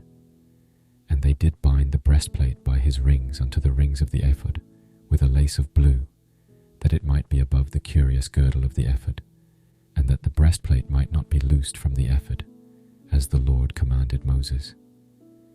And he made the robe of the ephod of woven work, all of blue. And there was an hole in the midst of the robe, as the hole of an habergeon, with a band round about the hole, that it should not rend. And they made upon the hems of the robe pomegranates of blue and scarlet, and twined linen. And they made bells of pure gold, and put the bells between the pomegranates upon the hem of the robe, round about between the pomegranates. A bell and a pomegranate, a bell and a pomegranate, round about the hem of the robe to minister in, as the Lord commanded Moses. And they made coats of fine linen of woven work for Aaron and for his sons, and a mitre of fine linen, and goodly bonnets of fine linen, and linen breeches of fine twined linen, and a girdle of fine twined linen, and blue and purple and scarlet of needlework, as the Lord commanded Moses. And they made the plate of the holy crown of pure gold, and wrote upon it a writing, like to the engravings of a signet, Holiness to the Lord. And they tied unto it a lace of blue, to fasten it on high upon the mitre, as the Lord commanded Moses. Thus was all the work of the tabernacle of the tent of the congregation finished. And the children of Israel did, according to all that the Lord commanded Moses, so did they. And they brought the tabernacle unto Moses, the tent, and all his furniture, his taches, his boards, his bars, and his pillars, and his sockets, and the covering of rams' skins dyed red, and the covering of badgers' skins, and the veil of the covering, the ark of the testimony, and the staves thereof, and the mercy seat, the table and all the vessels thereof, and the shewbread, the pure candlestick with the lamps thereof, even with the lamps to be set in order, and all the vessels thereof, and the oil for light, and the golden altar, and the anointing oil, and the sweet incense, and the hanging for the tabernacle door, the brazen altar, and his grate of brass, his staves, and all his vessels, the laver and his foot, the hangings of the court, his pillars and his sockets, and the hanging for the court gate, his cords and his pins, and all the vessels of the service of the tabernacle, for the tent of the congregation, the cloths of service to do service in the holy place, and the holy garments for Aaron the priest, and his sons' garments, to minister in the priest's office. According to all that the Lord commanded Moses, so the children of Israel made all the work. And Moses did look upon all the work, and behold, they had done it as the Lord had commanded, even so had they done it. And Moses blessed them.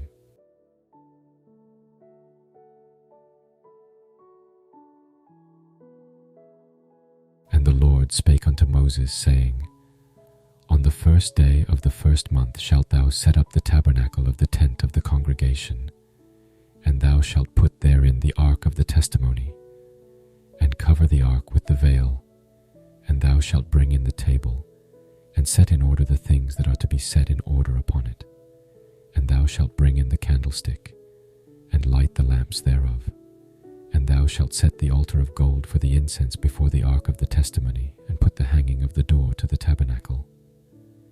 And thou shalt set the altar of the burnt offering before the door of the tabernacle of the tent of the congregation. And thou shalt set the laver between the tent of the congregation and the altar, and shalt put water therein. And thou shalt set up the court round about, and hang up the hanging at the court gate. And thou shalt take the anointing oil, and anoint the tabernacle, and all that is therein, and shalt hallow it, and all the vessels thereof, and it shall be holy. And thou shalt anoint the altar of the burnt offering, and all his vessels, and sanctify the altar, and it shall be an altar most holy. And thou shalt anoint the laver and his foot, and sanctify it. And thou shalt bring Aaron and his sons unto the door of the tabernacle of the congregation, and wash them with water. And thou shalt put upon Aaron the holy garments, and anoint him, and sanctify him, that he may minister unto me in the priest's office.